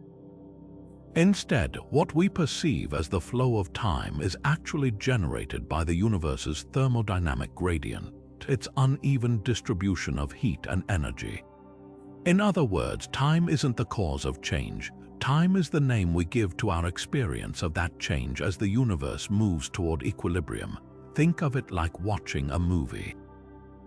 The film itself is a complete static object. All the frames exist at once. But our experience of time, of a story unfolding, emerges from the projector shining light through those frames in a specific sequence. The thermal time hypothesis suggests the universe is like that complete film. The flow of time is the light of thermodynamics moving through it. Our sense of a now moving forward is our local perspective as we and everything around us interact and increase entropy. This means that without this thermodynamic activity, without this constant change and increase in disorder, the concept of time loses its meaning. There is no flow, just a static, frozen reality. Now let's project this idea onto the ultimate fate of the cosmos. We've explored the heat death, that distant future where the universe reaches maximum entropy, a state of perfect, uniform equilibrium. Every corner of the cosmos is the same incredibly cold temperature. There are no hot stars or cold voids, no energy gradients left to drive any process. In this state, the engine of change has finally run out of fuel, and according to the thermal time hypothesis, if time emerges from thermodynamics, then this is the moment time itself effectively ends. Not in a dramatic rupture, but in a quiet fading. The arrow of time, which was defined by the increase of entropy, vanishes because entropy can no longer increase. It has reached its maximum value. The universe doesn't cease to exist. It continues on, vast, dark, and cold, but it exists in a state of timelessness. From a God's eye perspective outside the system, the entire history of the cosmos, from the fiery Big Bang to this final, frozen state, would be present all at once, a single four-dimensional block. There is no flow from one state to another because there is no longer any change to drive that flow. Any hypothetical observer left in this void would find the concepts of past, present, and future completely meaningless. A second would be indistinguishable from a trillion years. The universe becomes a static photograph rather than a moving picture. Its story completely told, with no new events to mark the passage of a dimension that has, for all intents and purposes, dissolved back into the background from which it emerged. Yet if the idea of a single, isolated universe meeting its end feels somehow limiting, our next theory expands the canvas of reality to a breathtaking scale, proposing that our entire cosmos might be just one tiny bubble in an infinite, frothing sea of creation. And within this vast multiverse, the end of time might not be a universal event, but a localized catastrophe with implications that could ripple across realities. This is the theory of multiverse bubble collision, a dramatic possibility emerging from the framework of eternal inflation. To understand this, we need to revisit the idea of our universe's explosive birth. Most cosmologists agree that a period of incredibly rapid expansion, called inflation, is what made our universe so large and smooth. But what if, for most of the greater meta-universe, this inflation never actually stopped? This is the core of eternal inflation. Imagine a vast, bubbling pot of water that is forever boiling. Our universe is like one single bubble that formed in that pot, a region where the inflating energy field decayed into the stable state that allowed for galaxies, stars, and us to form. But outside our bubble, the furious boiling of the primordial inflaton field continues unabated, raging at an unimaginably high energy level. In this eternally inflating background, new bubble universes are constantly being born through random quantum fluctuations. Each of these bubbles is a self-contained cosmos with its own, potentially random, set of physical laws and constants. Now, as these bubbles inflate and expand at nearly the speed of light, they inevitably begin to jostle against each other in the crowded, foaming multiverse. When the boundaries of two of these expanding bubble universes meet, they don't just bounce off each other, they collide. The result of such a cosmic impact is not a gentle nudge, but a cataclysmic event that could rewrite the laws of physics within the affected regions. Imagine two soap bubbles floating in the air, slowly drifting toward one another. When they touch, their surfaces merge, creating a new, complex boundary. A collision between universe bubbles is a vastly more violent version of this.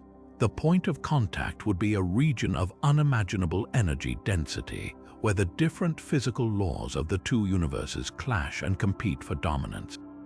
The local effects of such a collision would be nothing short of apocalyptic for any region of a universe unfortunate enough to experience it. As the boundary wall of a colliding universe plows through our own, it would appear as an approaching wall of pure energy, a cosmic tsunami traveling at light speed. There would be no warning, as the signal of its approach couldn't outrun the wall itself. As it passed through, it wouldn't destroy matter in a conventional explosion. Instead, it would fundamentally rewrite it. The very constants of nature, the strength of gravity, the mass of electrons, the behavior of light, could be abruptly altered in its wake. A region that was once hospitable to atoms and chemistry could be instantly transformed into a bizarre landscape governed by alien physics where life as we know it is impossible. For any conscious beings in that path, time as they understood it would end in an instant.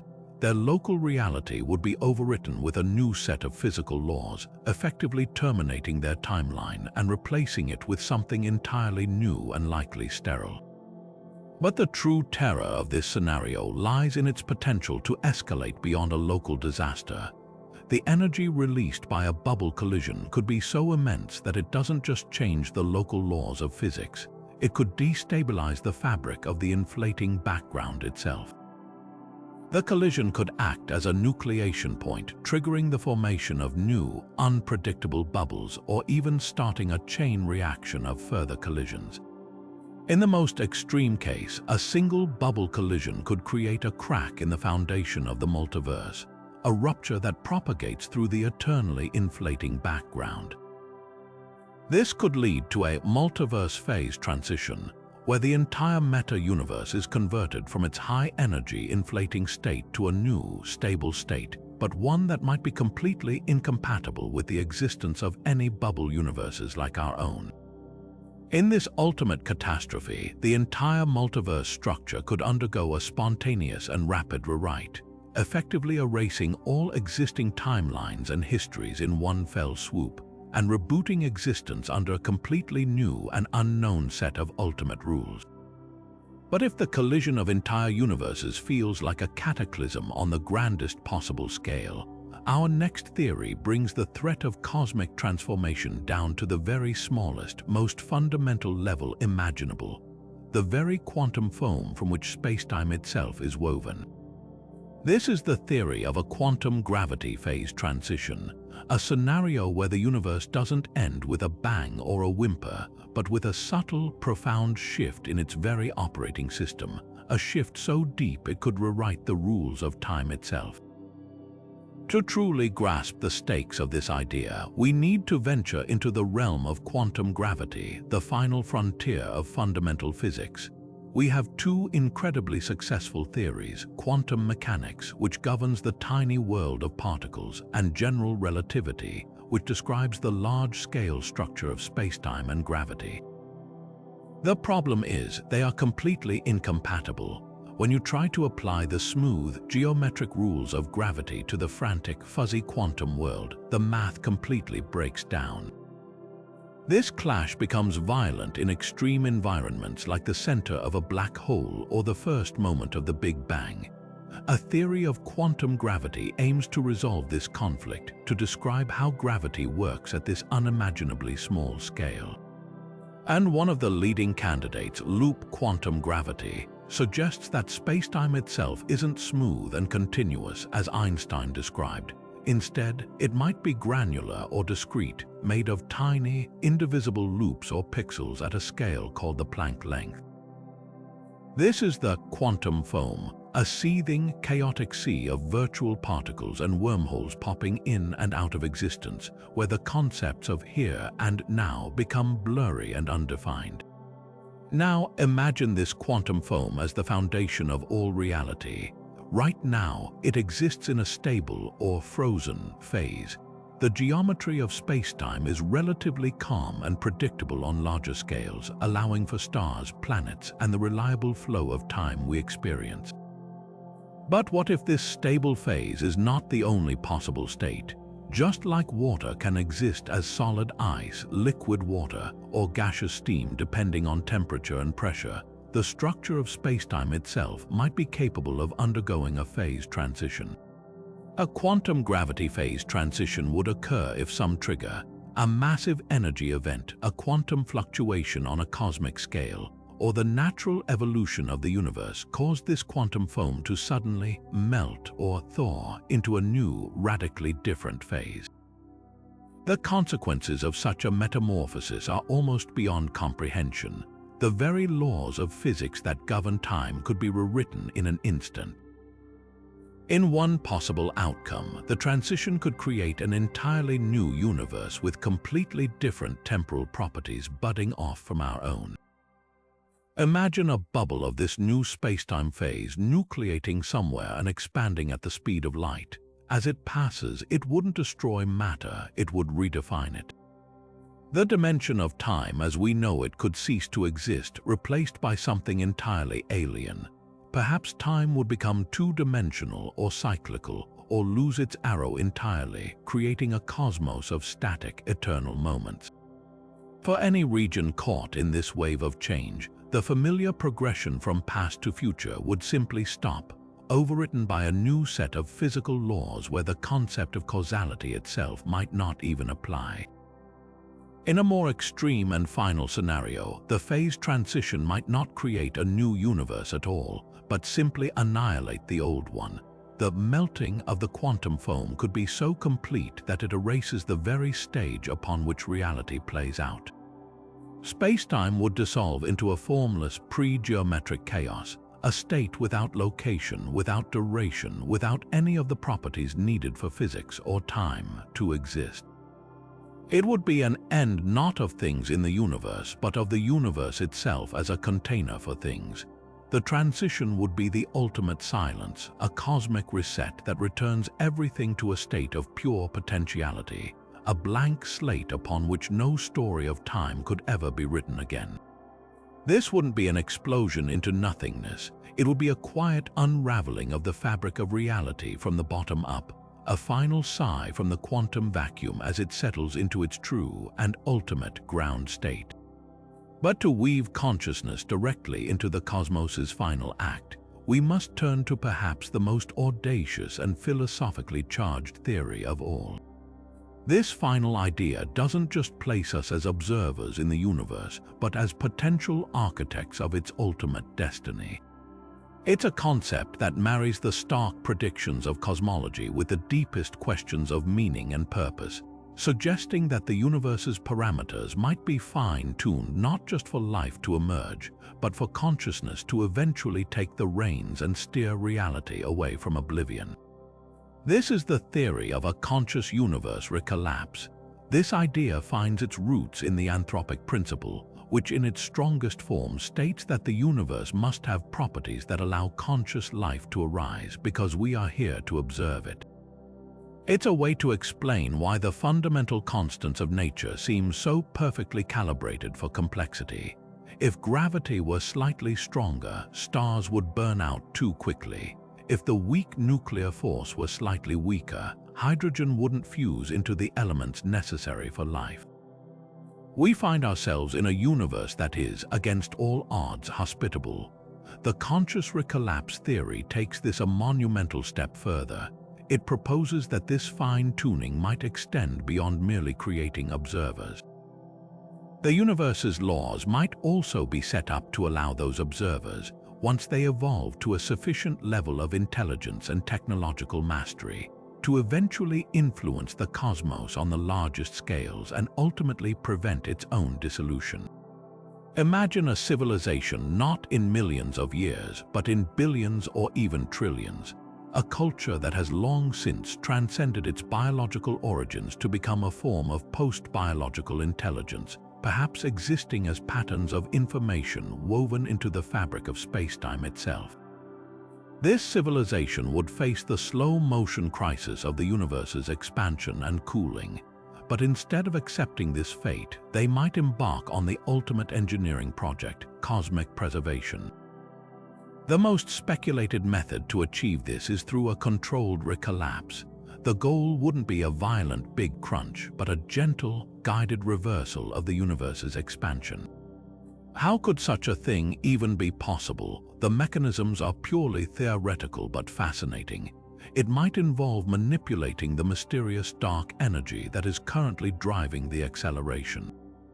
If future science could find a way to destabilize or alter the nature of this energy, turning its repulsive effect into an attractive one, it could theoretically put the brakes on expansion and begin pulling everything back together. The motivation for such a staggering undertaking is profound. A recollapsed universe avoids the existential dead end of heat death. Instead of a cold, eternal, and lifeless void, a contracting cosmos would see energy and temperature rise again. This re-energized state could provide the necessary conditions for consciousness to not just survive, but to flourish anew. It could be the catalyst for a new creative cycle, a rebirth of complexity from the ashes of the old. In this view, intelligent life becomes the universe's mechanism for achieving a form of immortality, a way to cycle through eons of existence by actively managing its own thermodynamic budget. We wouldn't be just passengers on a ship headed for a waterfall. We would become the crew learning how to steer it back upstream. This theory, while highly speculative, forces us to confront a staggering possibility. The fine-tuning we see might not be a happy accident, but the setup for a cosmic story where consciousness evolves from a product of the universe into its steward and guardian. The end of time, then, might not be a fixed point written in the laws of physics, but a challenge to be overcome by the collective intelligence that the universe spent billions of years nurturing.